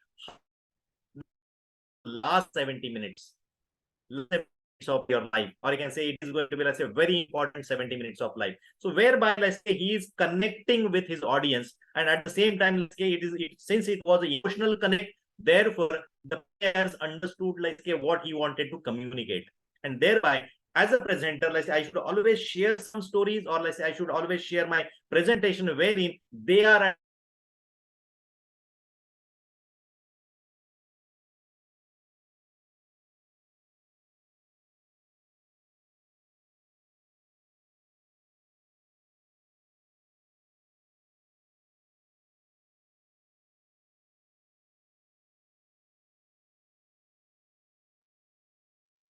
Dr. Mohan, we lost you. Unmute yourself, please. I think there was some connection issue. Yeah.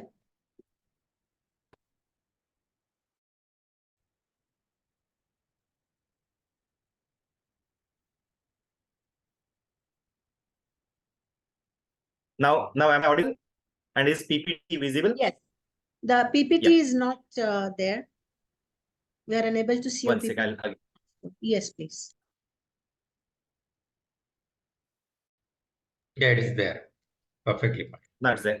So this is the way, let's say, the importance of story is there, and let's say we as a presenter, we should always include this feature into your presentation. Now, as we narrated the importance of this, so it is basically, let's say, we should always see to it that it is a real life example, okay, and wherein, if you can include, let's say, any anecdotes and all, then it is going to be, let's say, relating, or you can see you can have heart-to-heart communication. So this is the power of a story. Next, when we talk about the presentation as such, that time, let's say, it should have a visual appeal. It should not be, let's say, any two-color presentation wherein, because color always attracts the people, let's say, it makes more appeal. Okay, so therefore you should always see to it that your presentation has to have a visual appeal. So basically, when we talk about, let's say, making a slide or making a presentation, let's say, you should always see that what type of, let's say, images you can include into that. Dr. Rekha ma'am has already stressed upon that. Let's say, she had included the picture of a doggy and, let's say, picture of a hen therein, whereby, let's say, it directly communicates what we want to say. So therefore, images talks. It says that images always talk, let's say, 100 times more than the text. So basically, you have to include this type of parameters into your presentation, and you should see to it that whenever, let's say, you are going to make a presentation, it has to have, like, say, some philosophy of or some principles, let's say, which will be followed throughout your presentation. And you should include always an appropriate scheme of colors so that it will impact the audience.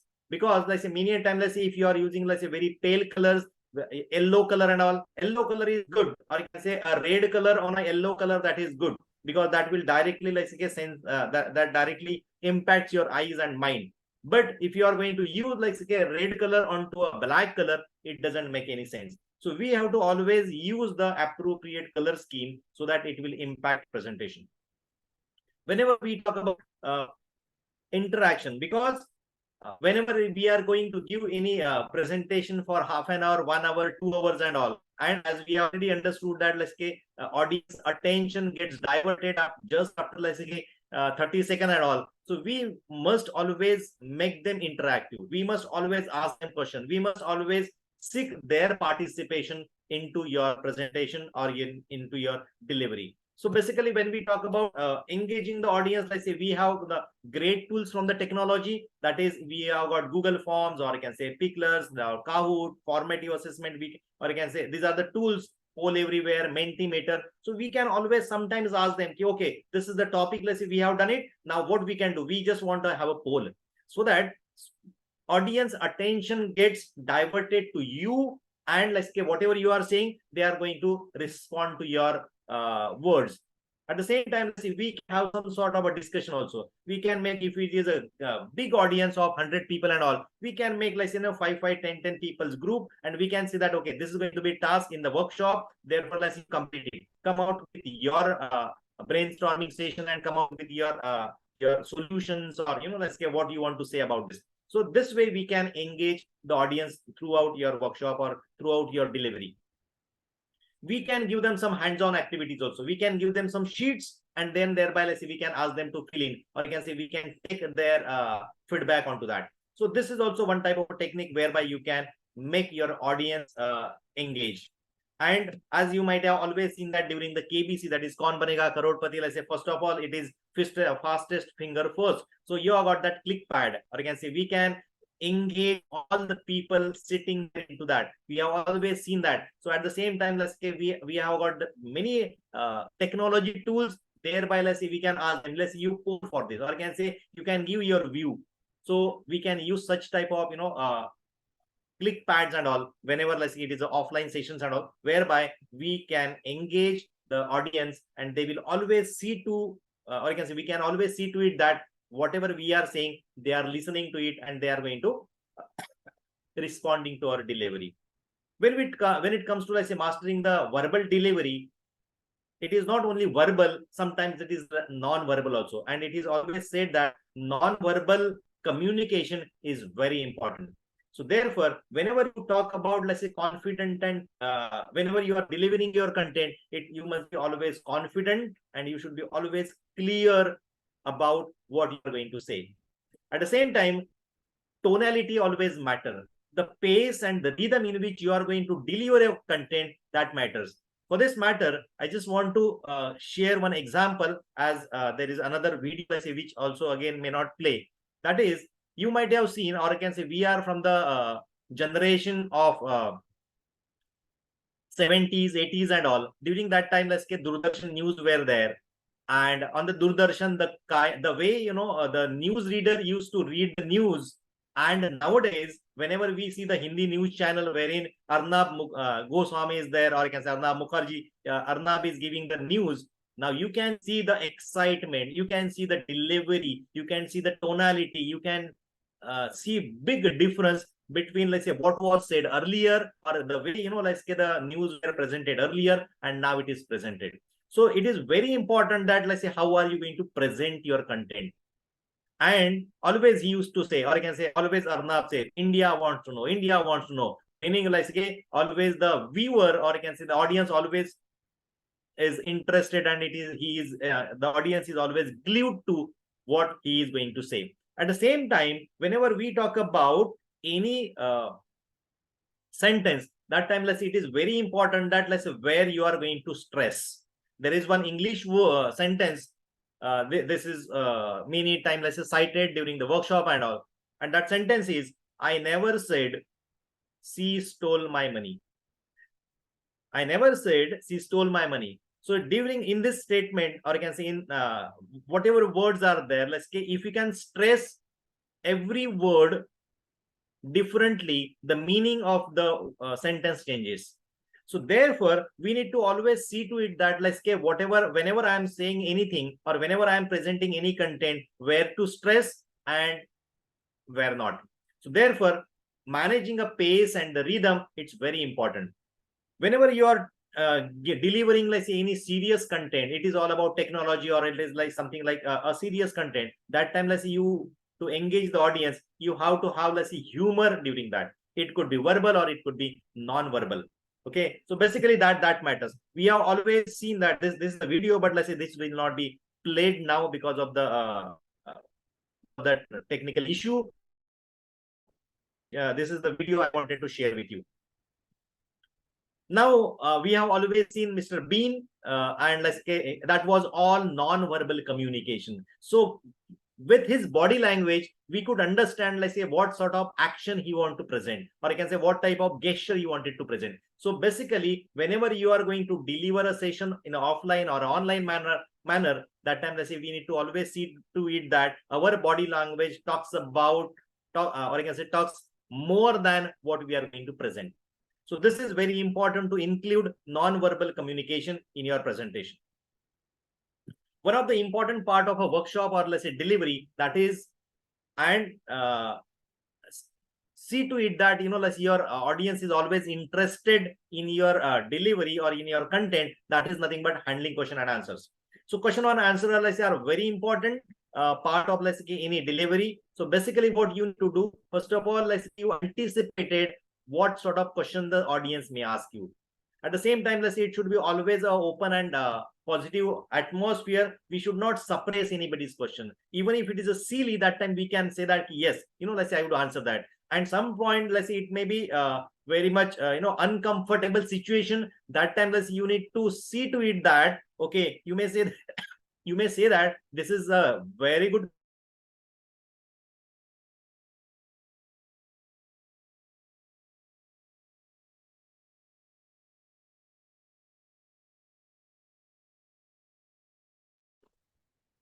Sorry, I have lost my connection again.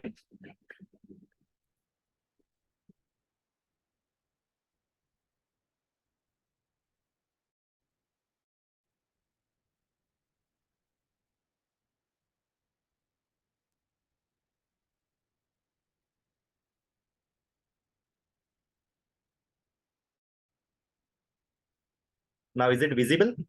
Yes. There is some network connection from my side, I think. So whenever we about the question and answer, that time we should be very confident in answering them. And even if it is an uncomfortable situation to us, or we may not be knowing the answer of the question, that time you should always say that, yes, it is very good question. I would answer it after the session. I would answer it after the session. So sometime like that. So you need to respond to every audience, like every viewer of yours with the confidence and with the clarity. And at the same time, you should always encourage the people or the audience to ask the question so that they would understand that, yes, this is, I am, the speaker is talking about me. We can use this question and answer session for our continuous improvement. And let's say with this feedback, whatever we have received, let's say it could be, let's say, written feedback, it could be Google feedback, whatever type of feedback is there, we must be always using it for our continuous improvement. And this is the only tool what I feel that we should adapt to it, and then thereby, let's say, we should improve on our delivery to the next sessions and all. So in the conclusion, whenever, let's say, we end up our session, we should always summarize that, as Dr. Rekha had already mentioned in her presentation. So we must always see that, let's say, we should empower their engagement. We should always see to it that every point of time, let's say for every second, my audience is interested in my talk. Let's say what next I'm going to say, he must be always interested in. So we should always see to it that audience interest. We should summarize all the strategies, whatever we have used till now. We should always go for, let's say, some sort of experiments, or let's say some sort of technologies, whereby, let's say, the people or the audience will be always interested in. And at the same time, finally, we should always thank the audience. We must always give our gratitude to the participant, because that is the only audience, let's say, for whom we are always there to deliver a content. So this is all from my side. Thank you very much. So finally, I must say, Kumar Datta sir, for giving me this opportunity on behalf of Maxton University, and thank you for the great audience, let's say, who because of even if there was some technological glitch, okay, you are the patient listener to me. Thank you very much. Thank you, everybody.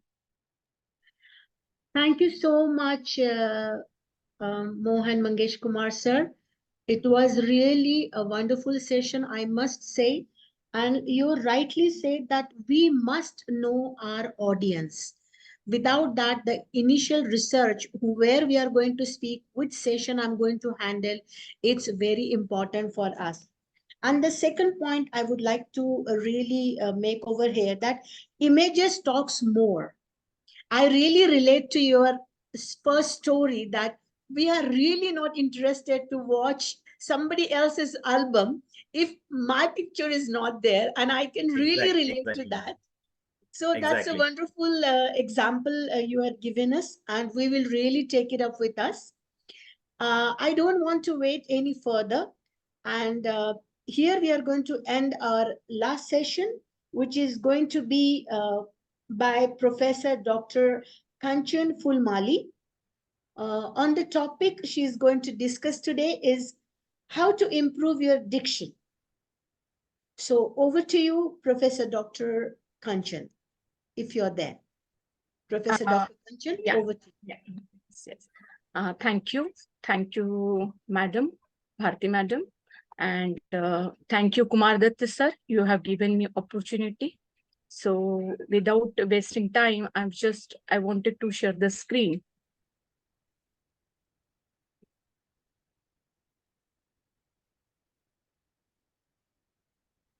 Do you get my screen?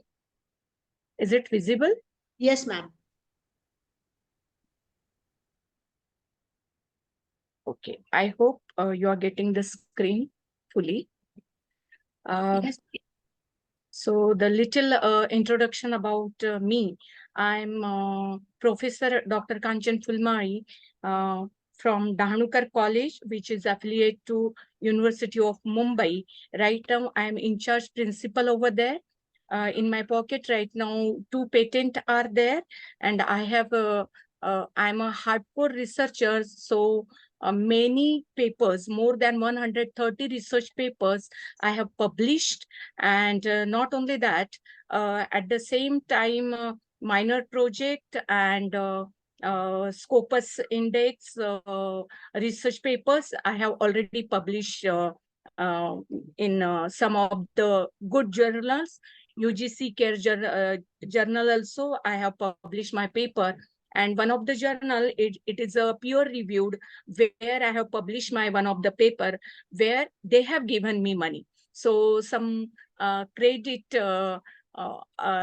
relate with my research, which I would like to tell, which I am telling you here. Another one part, I was awardee for twice in US-based IBF Research Institute. Twice I got an Outstanding Research Award. At the same time, Mexican University, Benito Juarez Mexican University, who sponsored me $1,500 scholarship and one of the tourism project I have done for the 12 days in Mexico. So with this, my small intro, I have to go ahead. Actually, I'm not a faculty of business communication or the English one, but relate with the commerce and management, how we have to go for improving our diction.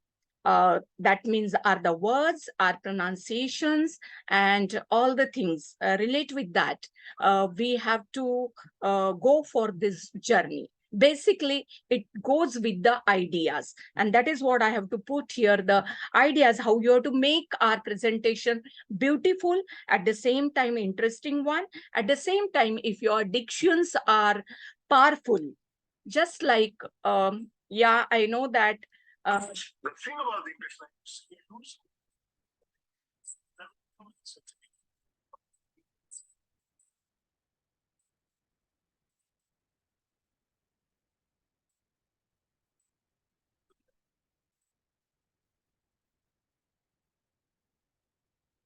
Madam, there is no audio for this.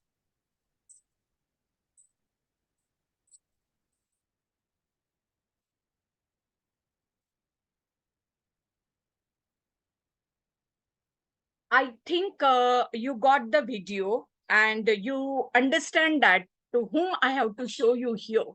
The person that is Sashi Tharoor, the great personality of India based, and people are thinking about him that he is the best literate people and providing a different kind of pronunciations and vocabulary. Oh my God, that the vocabulary he has, the tremendous one. And the way he put his words in front of the other person might get amazed and think about that, what to say. So just he is doing the clean bolt. That is what it is. A person, I just wanted to show his video, not completely, little, the gist which I want to show you here. So you got that, how you have to present yourself with the dictions, the variety of dictions. If you have seen that diction, what you mean to say, it is refer the choice and the use of words in the speech or writing. It involves, so Chetan Bhaggar's example already Mohan sir has given, and that is what in the speech. So Sashi Tharoor is other one, and Chetan Bhagat is the another person. So how they are using a different kind of dictions in their essay, in their writings, in their speech is creditable. So that is what we have to see here, how further we have to improve our diction in our speeches or in even in our writing. It involves the selection of the words, that is very important here. Not only English whenever we have to speak here, but at the same time our Hindi language, or maybe if you are staying in any state of your in India, like in Gujarat or like in Maharashtra, your words should be very perfect. It should be very proper. The manner in which we are using words to convey a particular meaning or create your specific effect on the others, that should be very important here. If you're not using such kind of words, if though it is a simple word, then it might little interesting. If it is not interesting, previously Rekha madam or the Mohans are already told that if you have to start with somewhat with the stories, for example, if I have to start my the whole speech with the Sanskrit shloka, that is most important here. Because while we have to start some kind of shlokas, and then we have to put here the meaning, that will be really connect with the audience. Because of Sanskrit shlokas, people connected with us, and then while we have to put in front of the meaning, automatically interest to take in place. So our diction should be very perfect. Again, I'm saying rather it is in Sanskrit, rather it is in Hindi, rather it is in any Indian language. Diction can vary depending on the context, audience, and purposes of the communication. Just now I told you that, how you have to communicate with the others.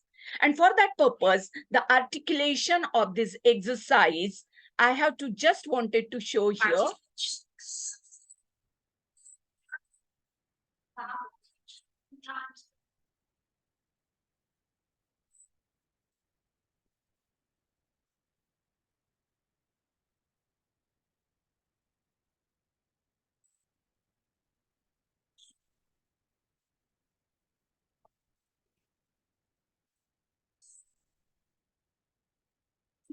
So I think again you got here how you have to improve your diction with the variety of exercises.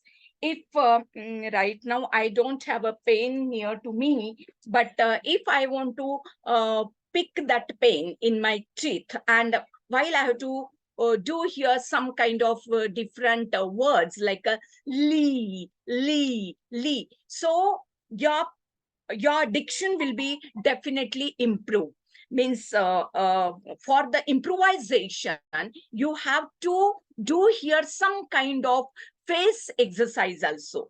Either it is a cheek exercise, either it is a tongue exercise, either it is a eyes exercise. That will be really helpful for our facial expressions and so many different things. So if you want to communicate with the audience, we have to put here the proper diction in our speech. So for this our diction, what are the essentials we have to use in our whole speech? The clarity, it has to be there. the impactful communication. And for the impactful communication, not only the words, but our facial expressions are, after the words, after some paragraphs, where you have to stop and where you have to speak, that you know better. If you will do here all these exercise of the tongue or cheek, whatever we have seen in the videos, so we are going ahead, and then we can create here one impactful communication. Stories are most important part here, whatever we have means previously seen that, because if we have to put one story along with the beautiful words, specifically the poetic words, means if you have to describe here the moon. So moon, you cannot say like that, ki on the moon there are some ash, there are some rocks. Don't say like that. The beautiful thing of the moon, how it will, see after the 15 days, or maybe after again 15 days, how it is developed here. And if you have to put here, is further, I will show you that how the poetic diction will be there. If you have to use such kind of poetic dictions, definitely your speech will be more impactful and very powerful. Not only that, the grammatically no errors. If there will be, we have seen any grammatical error. Once I heard the speech of Bharat Dabholkar. Maybe you have a little idea about Bharat Dabholkar. The person told in front of the whole audience, if there is a grammatical error, if it has happened, how you have to overcome that quickly. So just you have to neglect that time, whatever you speak. Don't try to correct that time only. Don't try to correct, because if trying to correct, then the audience will catch you. Better just leave it and be confident yourself and go ahead. So grammatical errors will be overcome through these particular areas. So that is a one thing which we can must have to learn here. Of course, our pronunciation. About the pronunciation, there are a lot of fun you can say, because if there is an example of Sridevi, while entered in Hindi movies, her pronunciation of the Hindi words were very tremendous. I can say I don't have a words, because if you have to put such kind of words, you have seen here the choice of the words in front of you. This plan is pathetic. Okay, this is a simple example. And if you have to say in front of the person ki your plan is pathetic, or you cannot use here, oh yeah, your pronunciation is not so good. If you are telling to the person in front of the face, it is really bad. Better you have to use here such kind of words. Select the words properly, pronounce it properly, and automatically that will be the person also get the things, and they received here whatever they feel. And at the same time, we also save, we also provide the person suggestion or advice, whatever we want. So rather than pathetic, you have to use here that subtomil, the words which we have to use here. The similar way, the choice of the word is very important. And just now I told, at the same time, it encompasses the level of formality or informality, how you are using here. Rather, it is a formal communication or it is a informal. If it is a formal communication, you have to be very selective, you have to be very choosy.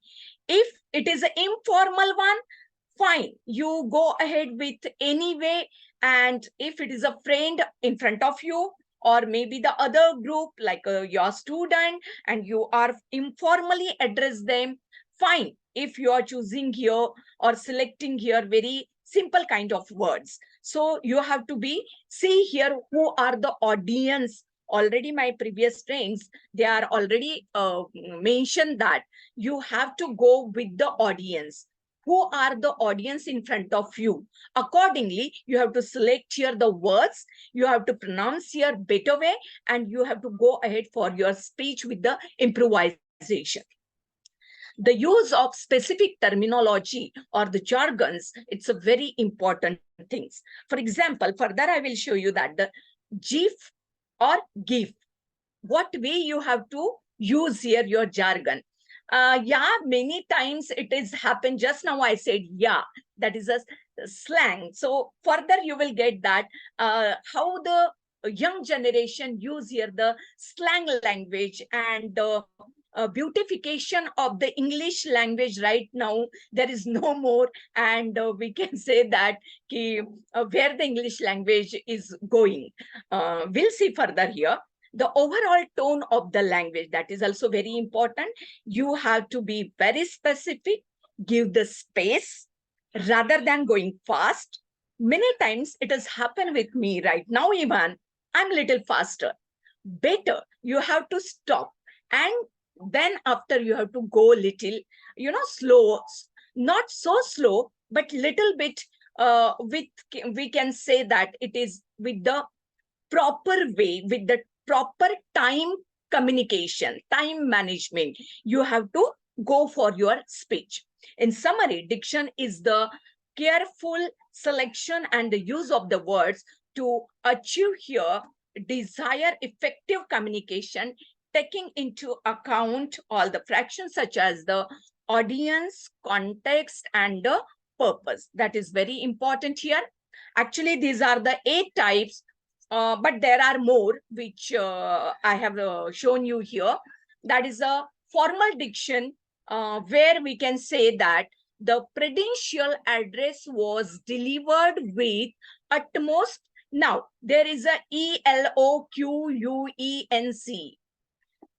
Generally, people say that it is a eloquence, but actually it is a eloquence. So, how you have to pronounce your way, that is very important.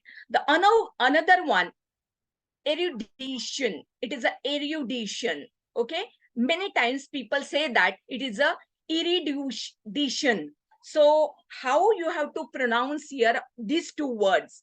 It is a simple thing. Okay. Now you can utmost eloquence. Rather than that, you can also use here the word utmost with intelligence, or maybe your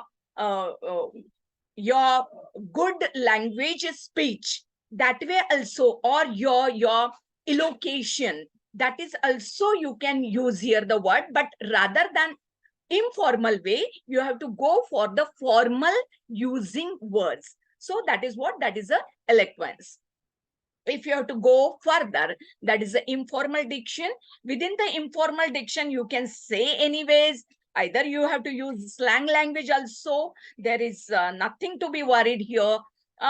You can say here simple way that movie was awesome. This is just the simple. It is not a formal, so you have to use here the big words or the selection of the words, whatever come in your mind. Maybe that movie is very excellent one. That way also you can go. So it is very informal diction you are using here. Colloquial, it is a beautiful one. Actually, it is more interesting. If you have to use here colloquial diction, you have to be careful. For example, here in advertising, basically, use of the colloquial diction is always going on. For example, Cadbury chocolate, they are using here, kuch meetha ho jaye. That they are writing here in English also, K-U-T-H, K-U-T-C-H, kuch, MEETHA, meetha ho jaye. So they are using here Hindi in English. So that is here the colloquial diction you can use here, because it is really beautification of the colloquial diction. And if you have used this, it is a brilliant idea to create here interest in your thorough speech, or maybe in your essay writing also. You have to use here. if you have to go for here the slang diction, so already I told you that, yeah, that is a slang language, or rather than we have to write here YOU, we have to write here just the U. So all these are the slang dictionary. Actually, there is a dictionary which we have seen here, the with the slang language of the youth, basically youth. So they are using here very frequently slang diction. For example, that is that party was late, everyone was vibing. So these are not a weaving. That is also very important, because while it is a VI, then people are saying V. So it is a vibing. So it is a all slang language. So you have to be, you can use, but see who are the audience. If your audience is very young, they are the student, and they are the youth, definitely you use the slang language, slang diction, and they will really attracted towards your speech. Of course, if there are the old age people is your audience, you definitely use here the poetic diction. Already I told you that the moon dance in the velvet sky. So very, this kind of poetic diction, if you have to use here, maybe they are really attracted. That is not mean young generation not attracted towards the poetic diction. They also, because it is an emotional area at the same time and touches the heart of the everyone.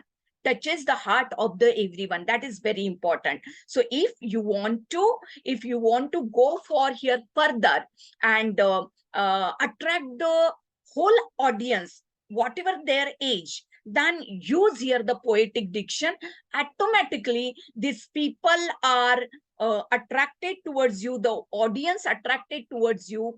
And for example here, means if in Marathi, Sandane padale ahe. So if I have to use here such kind of Marathi poetic diction, automatically people within the whole speech, they are attracting towards you, and you connect the audience that time. So poetic diction is a really important one. Archaic diction. So archaic diction is again, it is articulate. You are articulating. This is an artistic one, and you have seen the example, though art a gentle soul. If you have to use here the archaic diction, that is also very impressive, and with the fashion way, you have to put your words and your expression in front of the audience, so the audience can easily connect with you. Further, we have to go for here the concrete diction, where the again this concrete diction create one image in front of you. It transfer the image in front of you. The cherry blossom swirled. It is not a swirled once again. It is a swirled in the spring blossom. So all these things in the spring. So you have to just check here how this comes here. Okay, it's create here some imagination in front of our eye. So that is a concrete diction. Create some image in front of your eye. That is, we can say it is a concrete diction. And with the stories, means Mohan sir told that ki photos are in the album or not. And quickly it comes in my mind, photos and the albums. So that will be more connected.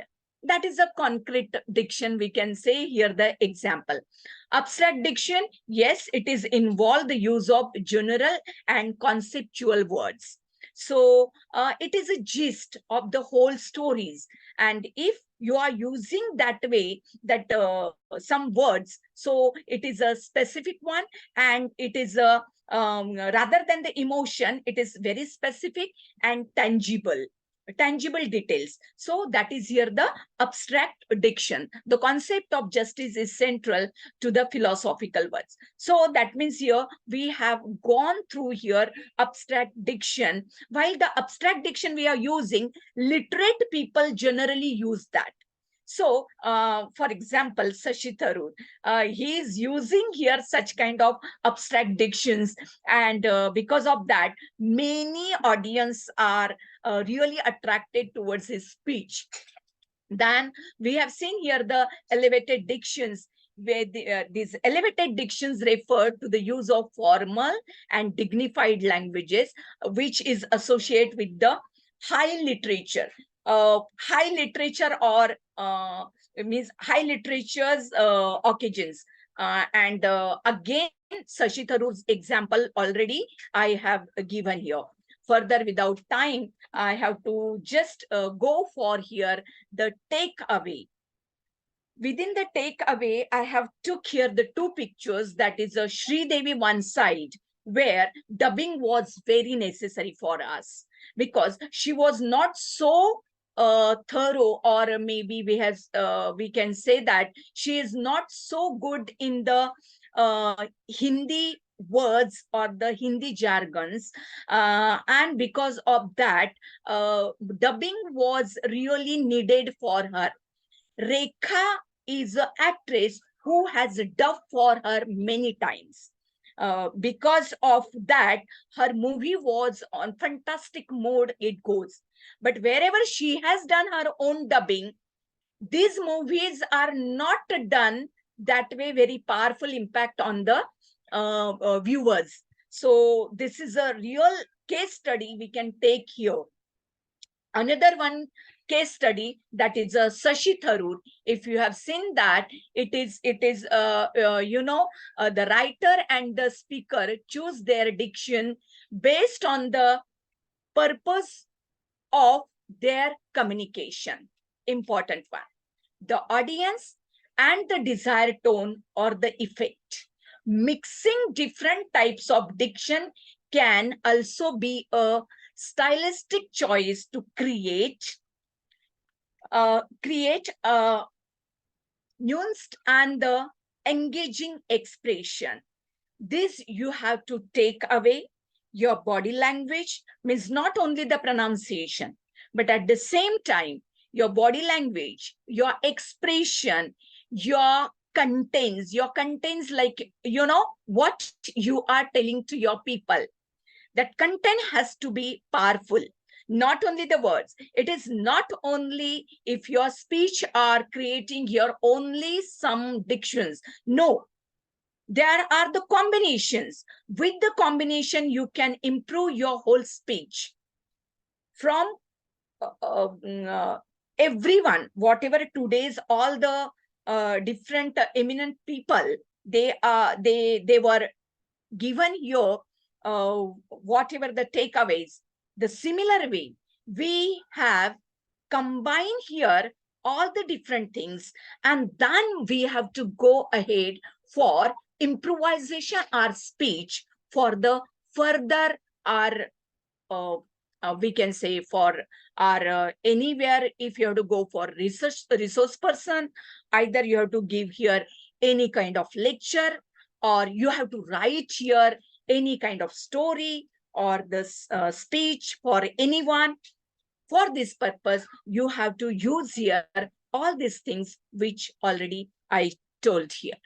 So thank you so much for your patience listening. Thank you. Thank you, Kumar Datta sir and Bharti madam. Thank you very much. Thank you, Professor Dr. Kanchan. It was really fantastic. At the end of the session, you really emphasize on what is the diction. There are various dictions are available. I mean, how we can use it with our body language, mixing our tonality, and a purposeful communication where we are talking. So everyone has said the same point, that our audience or the research of the audience is very important. And accordingly, we can change our, diction. Maybe it's romantic, poetic, there are various kind of words or articulation we can do it. So here is the end of our session. The session was very informative and insightful, all the sessions. So we are really thankful for each and every professor who has taken the efforts, putting their slides, their point, and it's really going to help all of us who they are going to work in their particular field, whether they are a trainer, a professor, a placement and development director, because public speaking, each and every one of us, it's really important when we are taking our lectures or when we are communicating with the others. So here we are going to end our 2 days wonderful session on, the public speaking. That's what Kumar Dutt said. And he always, arrange all this various kind of a session for all of us. Anybody would like to share their feedback or their, how their experiences?